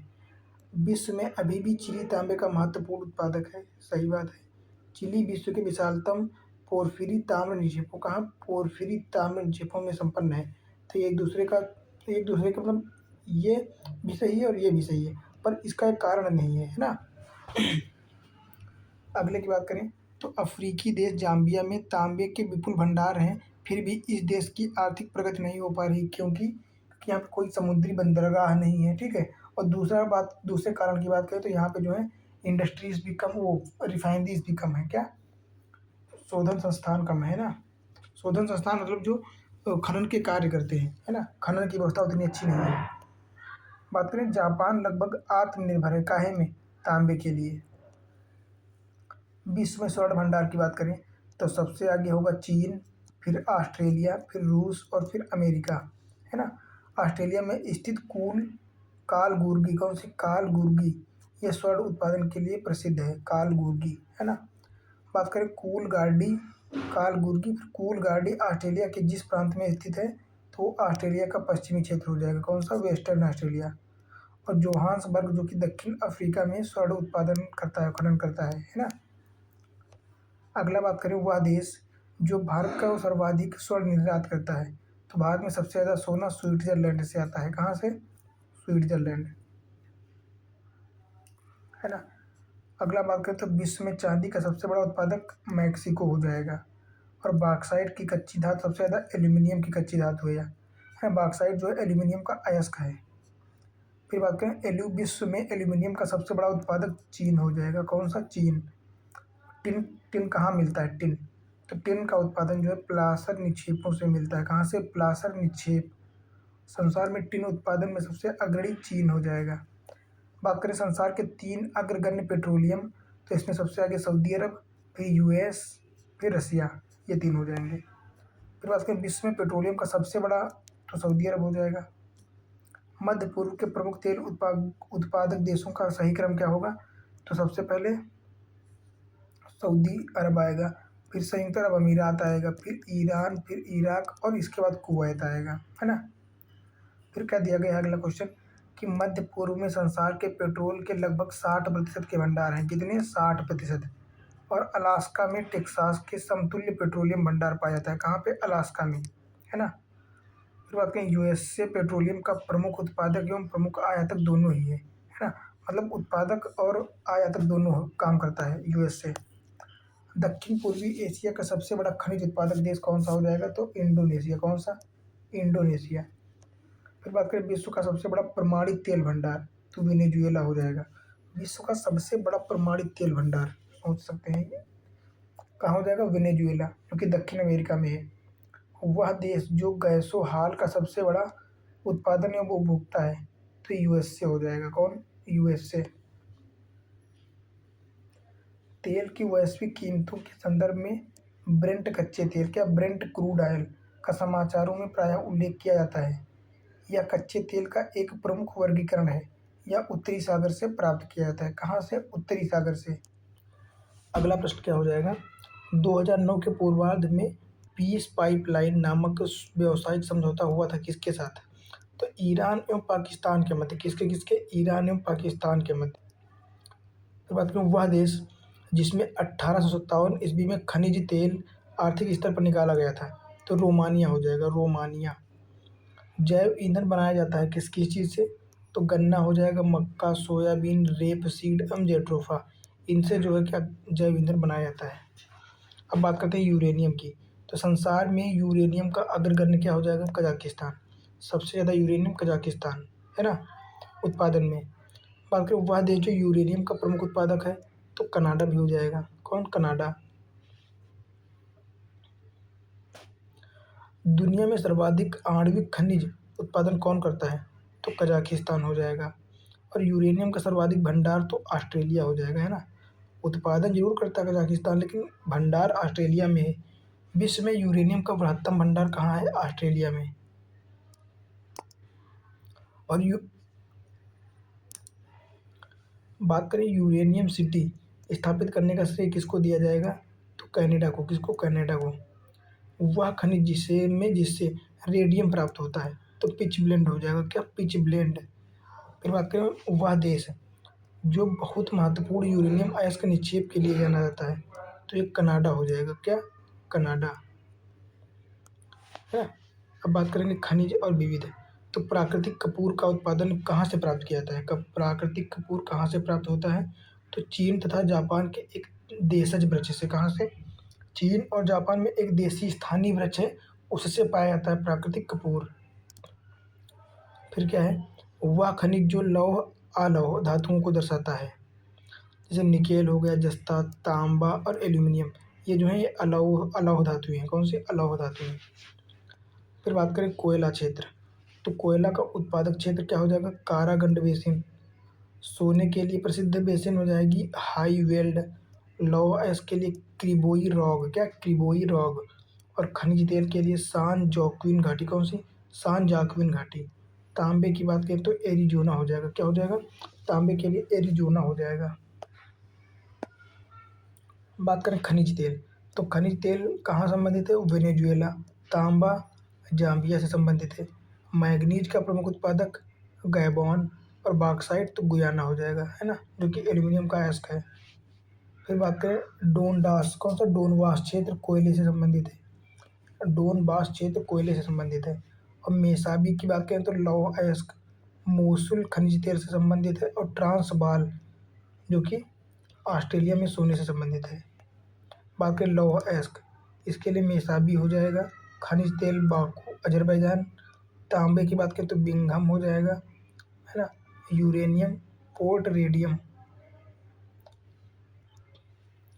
अगला बात करें बाकू की प्रसिद्धि क्या है, कि यहाँ पे पेट्रोलियम पाया जाता है ना। बाकू अजरबैजान की राजधानी है। फिर बात करें अंतर्राष्ट्रीय स्तर पर जो है मेसाबी रेंज जिस उत्पादन के लिए जाना जाता है, क्या है? तो वो है लौह अयस्क। मेसाबी रेंज लोहे के लिए उत्पादन के लिए फेमस है। किम्बरले की खान हीरा की खान है। और विटवाट विटवाटरसरैंड ये जो है सोने से संबंधित हो जाएगी। कटंगा की बात करें तो तांबा के लिए प्रसिद्ध है कटांगा। और सार जो कि कोयला से संबंधित है, और ये कहाँ है? जर्मनी में। कहाँ पे? जर्मनी, है ना।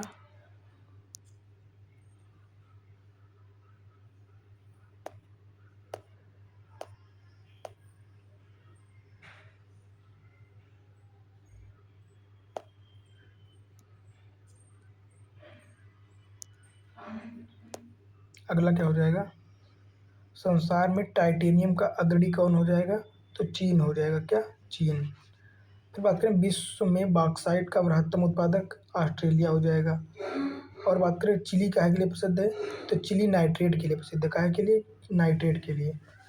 अगला बात करें बोलीविया, तो बोलीविया में जो है टिन उत्पादन किया जाता है। ब्राज़ील लौह अयस्क की खनिज है। और मैक्सिको में चांदी। पेरू की बात करें तो नाइट्रेट हो जाएगा, है ना। चिली भी नाइट्रेट के लिए हो जाएगी। और सोने के लिए पेरू हो जाएगा। क्या? पेरू। अगला बात करें हीरे का सबसे बड़ा उत्पादक देश, तो रूस हो जाएगा। कौन सा? रूस। बात करें ऊर्जा के वाणिज्यिक स्रोतों में विशुद्धता शामिल होते हैं, एक तो कोयला हो जाएगा, तेल, गैस, जल विद्युत, यूरेनियम, ये सारी चीज़ें। और अफ्रीका में सर्वाधिक तांबा कहाँ पाया जाता है? तो DRC मतलब डेमोक्रेटिक रिपब्लिकन ऑफ कांगो में, है ना, कांगो में। फिर बात करें नगर और उद्योग, तो हैमिल्टन कनाडा में है। बर्मिंघम की बात करें तो यूके में है ना। हैमिल्टन कहाँ पे पाया जाता है? हम हैमिल्टन कनाडा, बर्मिंघम यूके मतलब ब्रिटेन। एसन की बात करें तो जर्मनी। और अनसन चाइना से संबंधित है। अनसन चाइना, है ना। फिर बात करें पिट्सबर्ग USA, लोहा एवं इस्पात के लिए प्रसिद्ध है। काहे के लिए? पिट्सबर्ग USA, यहाँ पे लोहे एवं इस्पात के उद्योग हैं। शंघाई चीन की बात करें तो ये सूती वस्त्र उद्योग के लिए फेमस है। और डूंडी स्कॉटलैंड की बात करें तो जूट वस्त्र के लिए। और लेनिनग्राद सेंट पीटर्सबर्ग रसिया, तो ये कहाँ हो जाएगा? पोत निर्माण के लिए फेमस है। काहे के लिए? पोत निर्माण के लिए। बात करें सलेम, तो लौह एवं इस्पात के लिए फेमस है, जो कि तमिलनाडु में है। सलेम कहाँ पे? तमिलनाडु, भारत। लॉस एंजल्स ये हवाई जहाज उत्पादन के लिए है उद्योग। बात करें आबादान, आबादान तेल शोधन से संबंधित है। और नागोया जो कि जापान में है, ये ऑटोमोबाइल्स और सूती वस्त्र के लिए उद्योगों के लिए फेमस है। फिर बात करें डेट्राइट, तो डेट्राइट जो है ऑटोमोबाइल के लिए फेमस है, जो कि USA में है। अब बात करें मैग्नीटोगॉस्ट, तो ये लोहा तथा इस्पात के लिए फेमस है। काहे के? लोहा और इस्पात के लिए। जोहान्सबर्ग सोने की खान है, जो कि दक्षिण अफ्रीका में है। बर्मिंघम की बात करें तो USA का लोहा एवं इस्पात क्षेत्र हो जाएगा। फिर बात करें ओसाका, तो ओसाका जो कि जापान में स्थित है, ये वस्त्र उद्योग के लिए फेमस है। याकोहामा जो कि रूस में है। कहाँ पे? याकोहामा, रूस। और पोत निर्माण के लिए जाना जाता है।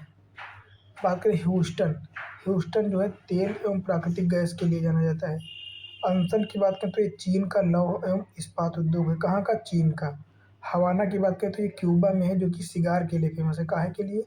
सिगार के लिए।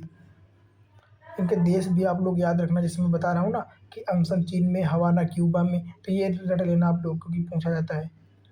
बात करें चेलियाम्ब्रिस्क, जो कि कहाँ पे है? धातु एवं सैन्य मशीनरी के लिए फेमस है। मिलान की बात करें तो ये रेशमी वस्त्र के लिए संबंधित है। डेट्रॉइट जो कि यूएसए में है, ऑटोमोबाइल से संबंधित है। और मॉस्को रूस, ये धातु रसायन एवं मशीनरी के लिए जो है जाना जाता है।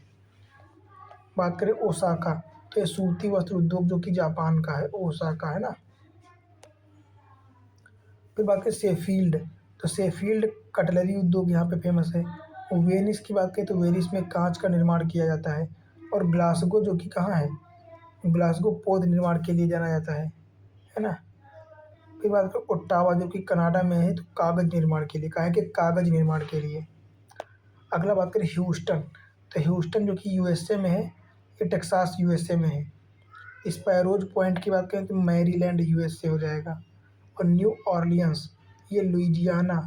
और कैमडेन की बात करें तो न्यू जर्सी, ये सारे यूएसए में पड़ते हैं। कहाँ पे? यूएसए। अगले की बात करें कुजबास, तो कुजबास जो है रूस में पाया जाता है। और रेड बेसिन कहाँ? चाइना में। कहाँ पे? चाइना में।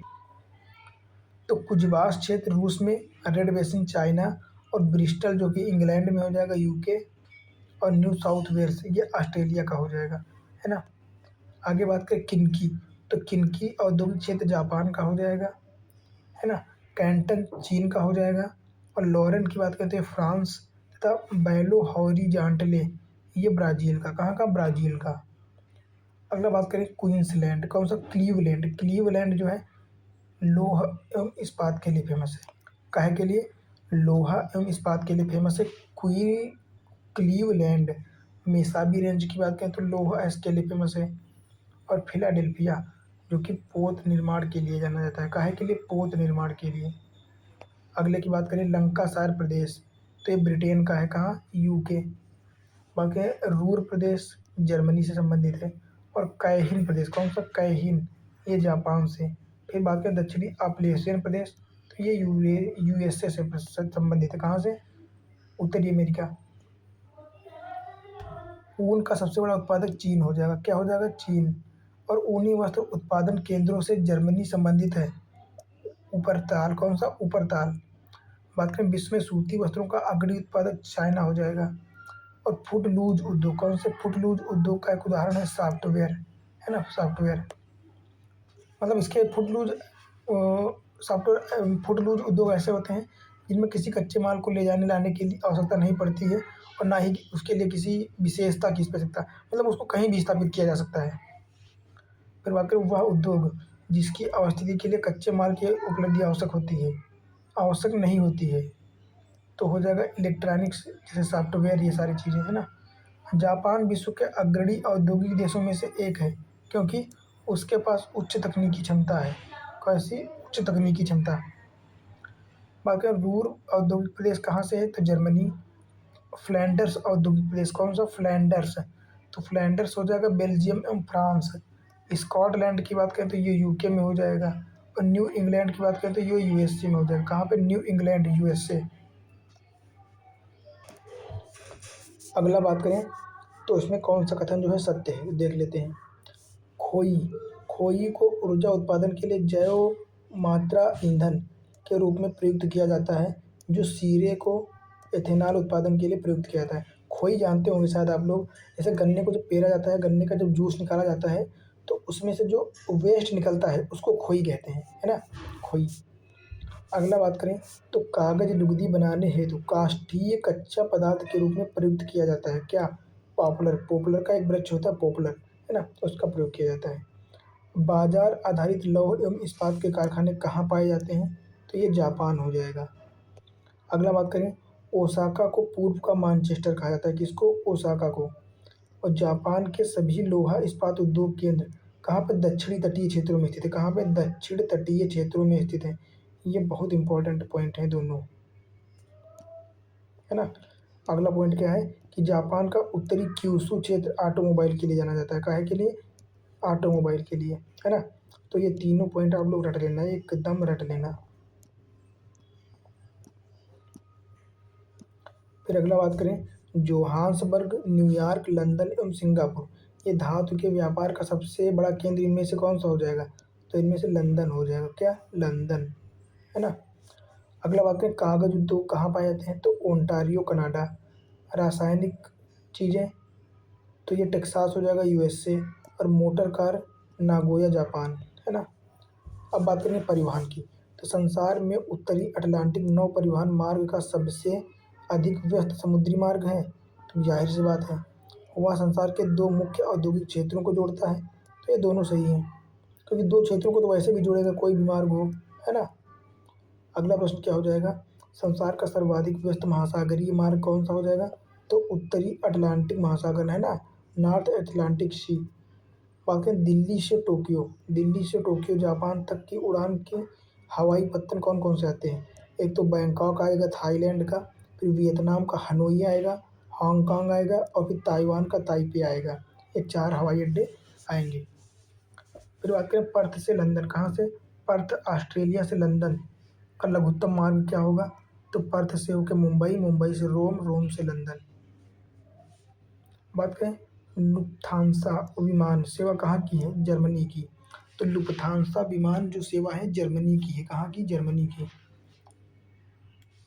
अगला बात करें रेल मार्ग, तो यूरोपीय पार महाद्वीपीय रेल मार्ग को क्या कहते हैं, ये पेरिस और वारसा को जोड़ता है, वारसा पोलैंड, है ना, और पेरिस फ्रांस, इन दोनों को जोड़ता है। फिर बात करें पार एंडीज रेलवे, तो ये वालपैराइजो से ब्यूनस आयर्स को जोड़ता है। बात करें ट्रांस साइबेरियन रेल, तो सेंट पीटर्सबर्ग जो कि लेनिनग्राद से व्लादिवोस्टोक को जोड़ता है। बात करें ओरिएंटल एक्सप्रेस, तो पेरिस से इस्तांबुल को जोड़ता है, किसको किसको, पेरिस से इस्तांबुल, ये बहुत महत्वपूर्ण है चारों।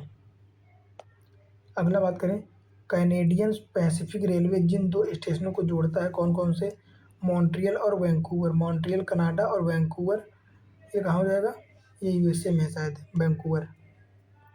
तीव्रगामी रेलों के लिए निर्मित भूमिगत यूरो सुरंग, कौन सी, यूरो सुरंग, किसको किसको जोड़ेगी, तो ये फ्रांस और इंग्लैंड को जोड़ेगी, किसको किसको, फ्रांस और पेरिस को। बात करें सीकान नामक लंबी रेल सड़क सुरंग स्थित है कहाँ पे, तो जापान, सीकान, सीकान जापान, है ना। अब बात करेंगे पत्तन या पोर्ट्स की, तो जापान का सबसे व्यस्त बंदरगाह कौन सा हो जाएगा, योकोहामा, कौन सा, योकोहामा। ऑस्ट्रेलिया का पत्तन नगर नहीं है, कैनबरा, कैनबरा में किसी भी प्रकार का पोर्ट नहीं है ना। फिर बात करें विश्व का सबसे बड़ा पोताश्रय, तो संघाई चाइना हो जाएगा, ये काफ़ी महत्वपूर्ण है। विश्व का सबसे बड़ा पोर्ट संघाई चाइना में स्थित है। फिर बात करें पोत भार टनमान की दृष्टि से विश्व का सबसे व्यस्ततम बंदरगाह, तो ये भी संघाई चाइना हो जाएगा। बात करें वेनेजुएला में तेल पत्तन के रूप में किसको जाना जाता है, तो मराकाइबो पत्तन, कौन सा, मराकाइबो पत्तन। अलेक्जेंड्रिया समुद्र पत्तन कहाँ स्थित है, तो अलेक्जेंड्रिया मिस्र में स्थित है, कहाँ, मिस्र, है ना। पोर्ट डायमंड कहाँ स्थित है, तो दक्षिण अफ्रीका, पोर्ट डायमंड दक्षिण अफ्रीका। अगला वह बंदरगाह जिसे विश्व के काफ़ी बंदरगाह के रूप में जाना जाता है, तो सेंटोस हो जाएगा, सेंटोस को काफ़ी बंदरगाह के नाम से जानते हैं। विश्व का सबसे बड़ा जहाज निर्माता पाकिस्तान, वो गजब, विश्व का सबसे बड़ा जहाज निर्माता देश पाकिस्तान है, ये तो अचंभों की बात है भाई। फिर बात करें ग्वादर बंदरगाह, सॉरी सॉरी वही मैं सोचूं, ये देख लीजिए आप लोग, थोड़ा सा गलती हुई है, ये तो विश्व का सबसे बड़ा पोत निर्माता कौन हो जाएगा, चीन हो जाएगा, चीन, है ना। और ग्वादर बंदरगाह की बात करें तो ये पाकिस्तान का होगा। अगला बात करें रोटरडैम, तो रोटरडैम बंदरगाह नीदरलैंड का है। इगारका की बात करें तो रूस का हो जाएगा। और मोंटेवीडियो उरुग्वे तथा जकार्ता तो इंडोनेशिया का हो जाएगा, है ना। अब बात करते हैं मानचित्रण, है ना। तो मानचित्रण की बात करें तो समदाब रेखाओं को दर्शाने वाले दैनिक मौसम मानचित्र को क्या कहते हैं, समान रेखा या आइसोप्लेथ, क्या, आइसोप्लेथ, है ना, समान रेखा मानचित्र। फिर बात करूँ आइसोगोनिक रेखाएं क्या होती हैं, तो समान चुंबकीय क्षेत्रों को मिलाने वाली, समान चुंबकीय झुकाव वाली रेखाएं जो होती हैं उनको आइसोगोनिक कहते हैं। क्या? आइसोगोनिक। अगला, जल के अंदर समान गहराई के बिंदुओं को मिलाकर खींची जाने वाली रेखा को क्या कहते हैं? आइसोबाथ। क्या? आइसोबाथ। फिर बात करें उच्चावच दिखाने वाले सबसे सही तरीके क्या हो जाएंगे? समोच्च रेखा द्वारा। किसके? समोच्च रेखा द्वारा। अब बात करेंगे हम लोग विविध की, है ना, जो कि शायद इस वर्ल्ड ज्योग्राफी का लास्ट टॉपिक है। तो संसार के सर्वाधिक महत्वपूर्ण मत्स्य क्षेत्र उन क्षेत्रों में पाए जाते हैं जहाँ पे उष्ण और शीत जलधाराएं मिल जाती हैं, है ना, उनको बैंक कहते हैं। यहाँ पे उष्ण एवं शीत सागरीय जलधाराएं मिलती हैं, है ना। ग्रैंड बैंक स्थित है कहाँ पे? उत्तरी अमेरिका के पूर्वी तट पर, है ना, उसको ग्रैंड बैंक कहते हैं, जो कि एक सबसे बड़ा मत्स्य क्षेत्र है। कैसा? मत्स्य क्षेत्र है। भूगोल में नवनियतिवाद के सिद्धांत का प्रतिपादन जी टेलर ने किया। किसने? जी टेलर। किसने? जी टेलर। अगला बात करें तो अपनी पुस्तक इंट्रोड्यूसिंग कल्चरल ज्योग्राफी, इसमें जो है जी ई स्पेंसर एवं डब्ल्यू एल टॉमस ने क्या किया है? तो इसमें विश्व की 11 सांस्कृतिक प्रदेशों का विभाजन किया है। मतलब विश्व को 11 सांस्कृतिक प्रदेशों में बांट दिया है। किसने? जी ई स्पेंसर और डब्ल्यू एल टॉमस ने। कौन सी बुक हो जाएगी? इंट्रोड्यूसिंग मतलब इंट्रोड्यूसिंग कल्चरल ज्योग्राफी। तो ये बुक और वैज्ञानिक दोनों इंपॉर्टेंट हो जाते हैं, है ना। अगला क्या है?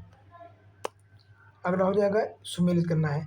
तो मधेसी जनजाति या एथनिक ग्रुप जो है ये नेपाल का हो जाएगा, और रोहिंग्या शरणार्थी म्यांमार से संबंधित है ना, जो कि भारत के लिए भी एक समस्या है आंतरिक सुरक्षा के रूप में।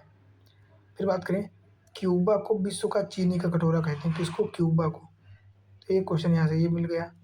हांगकांग को चीन का विशिष्ट प्रशासनिक प्रदेश है और ऑस्ट्रेलिया एक संघीय राज्य है। ये बात करें समान वर्षा वाले क्षेत्रों को जोड़ने वाली रेखा को क्या कहते हैं? आइसोहाइट कहते हैं। क्या? आइसोहाइट। फिर बात करें भौमिक मील की दूरी समुद्री मील से कम होती है।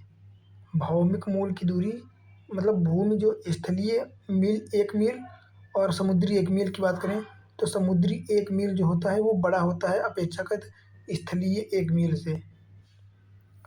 अर्जेंटीना में बता दें पंपास क्षेत्र पाए जाते हैं घास के, है ना। पंपास घास क्षेत्र अर्जेंटीना में पाए जाते हैं। और कनाडा में मनीटोबा। मोरक्को की बात करें तो यहाँ पे एटलस पर्वत पाया जाता है। और दक्षिण अफ्रीका में किम्बरले का पठार पाया जाता है। फिर बात करें ध्रुव तारा, ये उत्तर दिशा में निकलता है। कहाँ पे? ध्रुव तारा उत्तर दिशा में निकलता है ना। पहले ज़माने में लोग जो है दिशा का ज्ञान ध्रुव तारे से कर लेते थे। पृथ्वी बात करें तो पृथ्वी का गुरुत्वाकर्षण बल से संबंधित है। और ग्रीनलैंड आर्कटिक महासागर से संबंधित है। बात करें विस्फोट, तो विस्फोटों से ध्वनि निकलती है। बात करें ग्रेट विक्टोरिया मरुस्थल, तो ये ऑस्ट्रेलिया में हो जाएगा। ऑस्ट्रेलिया में अन्य की बात करें तो ग्रेट विक्टोरिया हो जाएगा, सिम्पसन हो जाएगा, गैबॉन हो जाएगा ना, ये सारे होते हैं। गिब्सन, गैबॉन नहीं गिब्सन। कौन सा? सिम्पसन, गिब्सन, ग्रेट विक्टोरिया, ये सारे बहुत सारे हैं यहाँ पे। मतलब ऑस्ट्रेलिया में सारे सारे मरुस्थलों से भरा पड़ा है। बात करें ग्रैंड कैन्यन, तो ये यूएसए में स्थित है। और लेक विनीपेग ये कनाडा में है। बात करें दक्षिणी आल्प्स, तो ये न्यूजीलैंड में स्थित है। बाकी अगर केवल आल्प्स की बात करें तो ये यूरोप में स्थित है ना, यूरोप। फिर बात करें विश्व में पहला परमाणु बिजली घर कहाँ स्थापित किया गया था? तो अमेरिका में स्थापित किया गया था। कहाँ पे? अमेरिका में। फिर बात करें साइकन रेल सुरंग कहाँ से संबंधित है? जापान। और पेट्रोनास टावर्स, क्या? पेट्रोनास टावर्स ये मलेशिया से संबंधित है। बात करें आपलेशियन पथ, तो ये यूएसए में है। और रोगन बांध ताजिकिस्तान में बना है। कहाँ पे? ताजिकिस्तान। बरमूडा त्रिभुज की बात करें तो पश्चिम उत्तरी अटलांटिक महासागर में स्थित है ना, जो कि कैरिबियन द्वीप के आसपास स्थित है, कैरिबियन सागर। बात करें बरमूडा त्रिकोण में कौन कौन सी चीज़ें शामिल हैं? एक तो बरमूडा हो जाएगा, फिर दक्षिणी फ्लोरिडा जिसको मिपामी कहते हैं, और प्यूर्टो रिको, इन 3 देशों से मिलकर बना होता है ये बरमूडा ट्रायंगल, है ना। फिर बात करें स्वर्णिम चतुर्भुज क्या है? तो स्वर्णिम चतुर्भुज दक्षिण पूर्व एशिया का अफीम उत्पादक क्षेत्र है ना। स्वर्णिम त्रिभुज, बात स्वर्णिम त्रिकोण। बात करें बरमूडा ट्रायंगल, तो उत्तरी अटलांटिक महासागर के पश्चिमी भाग का एक क्षेत्र है। बात करें सुदूर पूर्व का चावल का कटोरा, तो ये हो जाएगा म्यांमार। और रेड बेसिन की बात करें तो ये चाइना से संबंधित, कहाँ से, रेड बेसिन चीन से संबंधित है। और रेड इंडियन की बात करें तो ये यूएसए से हो जाएगा, कहाँ से, यूएसए। बात करें यूएसए उपग्रह प्रक्षेपण केंद्र कहाँ पे है, तो केप कैनेडी, कहाँ पे, केप कैनेडी में केप कैनेडी हो जाएगा। बस लास्ट वीडियो, लास्ट पेज है। फिर बात करें वह देश जिसके उपग्रहों से अंटार्कटिका का विस्तृत वर्ण संपूर्ण मानचित्र बनाने में सहायता मिलती है, तो कनाडा हो जाएगा, क्या, कनाडा। फिर विश्व में मदिरा का बृहत्तम उत्पादक फ्रांस में होता है, कहाँ पे, फ्रांस में। और पेड़ की आयु का ज्ञात जो है पता लगाया जाता है, कैसे, उसके धड़ पर वलयों की संख्या की गणना करके, है ना। वलय तो जानते होंगे ना, मान लेते हैं ये वाला कटा हुआ पेड़ का भाग है, तो इसमें जो ऐसे ऐसे ऐसे ऐसे ये बने होते हैं ना, ये देखे होंगे, इस प्रकार की संरचना बनी होती है ना। तो यही होते हैं वलय। इनकी संख्या गिन के जो है उसकी आयु का पता लगा लिया जाता है। फिर अगला प्रश्न क्या है कि कोपा कबाना पुलिन अवस्थित है कहाँ पे, तो रियो डी जेनेरियो ब्राज़ील में, कहाँ पे, रियो डी जेनेरियो ब्राज़ील। विश्व की सबसे ऊंचाई पर स्थित दूरबीन वेधशाला, तो भारत में हो जाएगी। यूरोपीय संघ का मुख्यालय कहाँ पे है, तो ये बेल्जियम के ब्रुसेल्स में हो जाएगा, कहाँ पे, बेल्जियम के ब्रुसेल्स में। फिर बात करें अंतर्राष्ट्रीय समुद्री संगठन का मुख्यालय, तो लंदन यूके में हो जाएगा। बात करें अंतर्राष्ट्रीय red cross society, Geneva Switzerland में स्थित है। अंतर्राष्ट्रीय न्यायालय तो द हेग, कहाँ, नीदरलैंड में स्थित है, कहाँ पे, नीदरलैंड। बात करें यूरोपीय आर्थिक समुदाय, तो बेल्जियम के ब्रुसेल्स में स्थित है। और खाद्य एवं कृषि क्या कहते हैं, FAO, है ना, फूड एंड एग्रीकल्चर ऑर्गेनाइजेशन, ये रोम, इटली के रोम में स्थित है।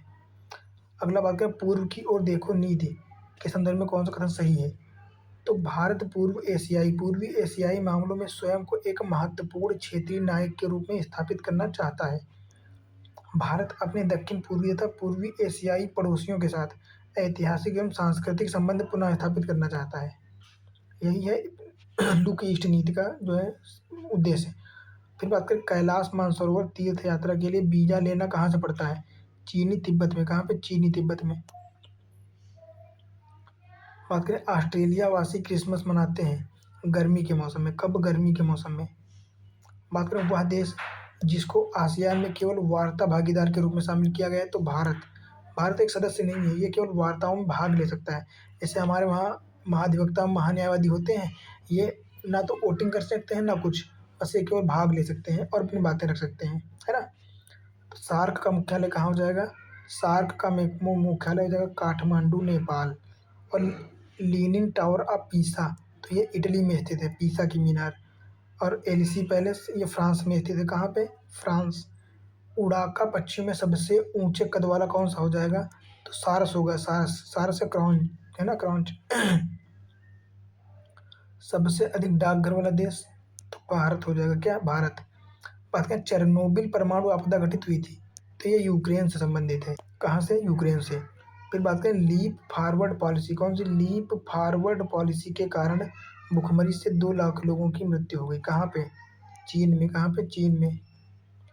नाभिकीय शक्ति क्षमता की दृष्टि से प्रमुख देशों का क्रम, सबसे आगे हो जाएगा यूएसए, फिर फ्रांस, फिर रसिया, फिर चाइना। तो देख सकते हैं चाइना नंबर 4 पे पहुंच जाएगा और इसके बाद इंडिया आएगा। फिर बात करें भारत में ऊर्जा उत्पादन की कुल प्रतिष्ठापित क्षमता उनके प्रतिशतांत के अनुसार कौन सी हो जाएगी, सबसे ज़्यादा जल की हो जाएगी, फिर प्राकृतिक गैस, है ना, फिर नाभिकीय, फिर डीजल, ये सब हो जाएंगे। बात करें 40 कबीलों का देश किसे कहते हैं, तो किर्गिस्तान को 40 कबीलों का देश कहते हैं। बात करें एड्रियाटिक सागर की रानी क्या हो जाएगी, तो वेनिस का शहर इटली, है ना, क्या हो जाएगा, वेनिस का शहर इटली। तो इस प्रकार जो है हम लोगों ने क्या, वर्ल्ड ज्योग्राफी, है ना, तो पूरा कंप्लीट कर लिया, है ना, कंप्लीट कर लिया है। इसमें लगभग अगर बात करें डायरेक्ट, तो लगभग 650 प्लस क्वेश्चन डिस्कस किए गए हैं। और अगर इनडायरेक्ट की बात करें तो लगभग 1000 सब क्वेश्चन, है ना। और उम्मीद करते, और इसमें वो सारे क्वेश्चन शामिल किए गए हैं जो पिछले सालों में पूछे गए हैं यूपी पीसीएस, आरओ, एआरओ या अन्य पीसीएस एग्जाम्स में, है ना। तो इस हिसाब से इसमें जो है पीवाईक्यूज प्लस एमसीक्यू, है ना, और प्लस अदर सब चीज़ें शामिल कर ली गई हैं। और बात करें तो वर्ल्ड ज्योग्राफी के, इसके अलावा क्या ही क्वेश्चन आएंगे यार, सोचो 600 7 1000 क्वेश्चन आप लोग पढ़ दोगे तो इसके बाद क्या ही पढ़ना पड़ेगा वर्ल्ड ज्योग्राफी के लिए। तो बस इसी को मतलब पढ़ लीजिए और 1 से 2 बार देख लीजिए। जो इसमें से जो फैक्ट आपको ना पता हो वो आप नोट्स भी बना सकते हैं, और बाकी पीडीएफ में ग्रुप में डाल ही दूंगा, आप लोग वहाँ से पढ़ लेना आराम से, है ना। तो बस यही उम्मीद करता हूँ कि वीडियो आप लोगों को तो अच्छी लगी होगी, और अच्छी लगी हो तो वीडियो को लाइक कर दीजिए और चैनल को भी सब्सक्राइब कर लीजिए, है ना। क्योंकि अब वर्ल्ड ज्योग्राफी खत्म हो गई है, तो अब हम लोग या तो इन्वायरमेंट को स्टार्ट करेंगे, है ना, या फिर इंडियन ज्योग्राफी, और इसके बाद पॉलिटी को स्टार्ट करेंगे, फिर हिस्ट्री में तीनों हिस्ट्री कंप्लीट करेंगे, है ना। इस प्रकार आप लोगों का टोटल जो है सिलेबस क्वेश्चन और आंसर के माध्यम से इसी प्रकार वन लाइनर के माध्यम से टोटल कंप्लीट कर देंगे, है ना। ताकि जब कभी ऐसे कभी कभी ऐसा होता है थ्योरी या जो है पैराग्राफ पढ़ने का मन नहीं करता है, तो आप लोग ये वीडियो देख के जो है रिवाइज कर सकते हैं, है ना। इसीलिए इसका नाम भी क्या रखा गया है, क्विक रिवीजन सीरीज, है ना, क्विक रिवीजन सीरीज। तो मिलते हैं फिर नई वीडियो में अगली सब्जेक्ट के साथ।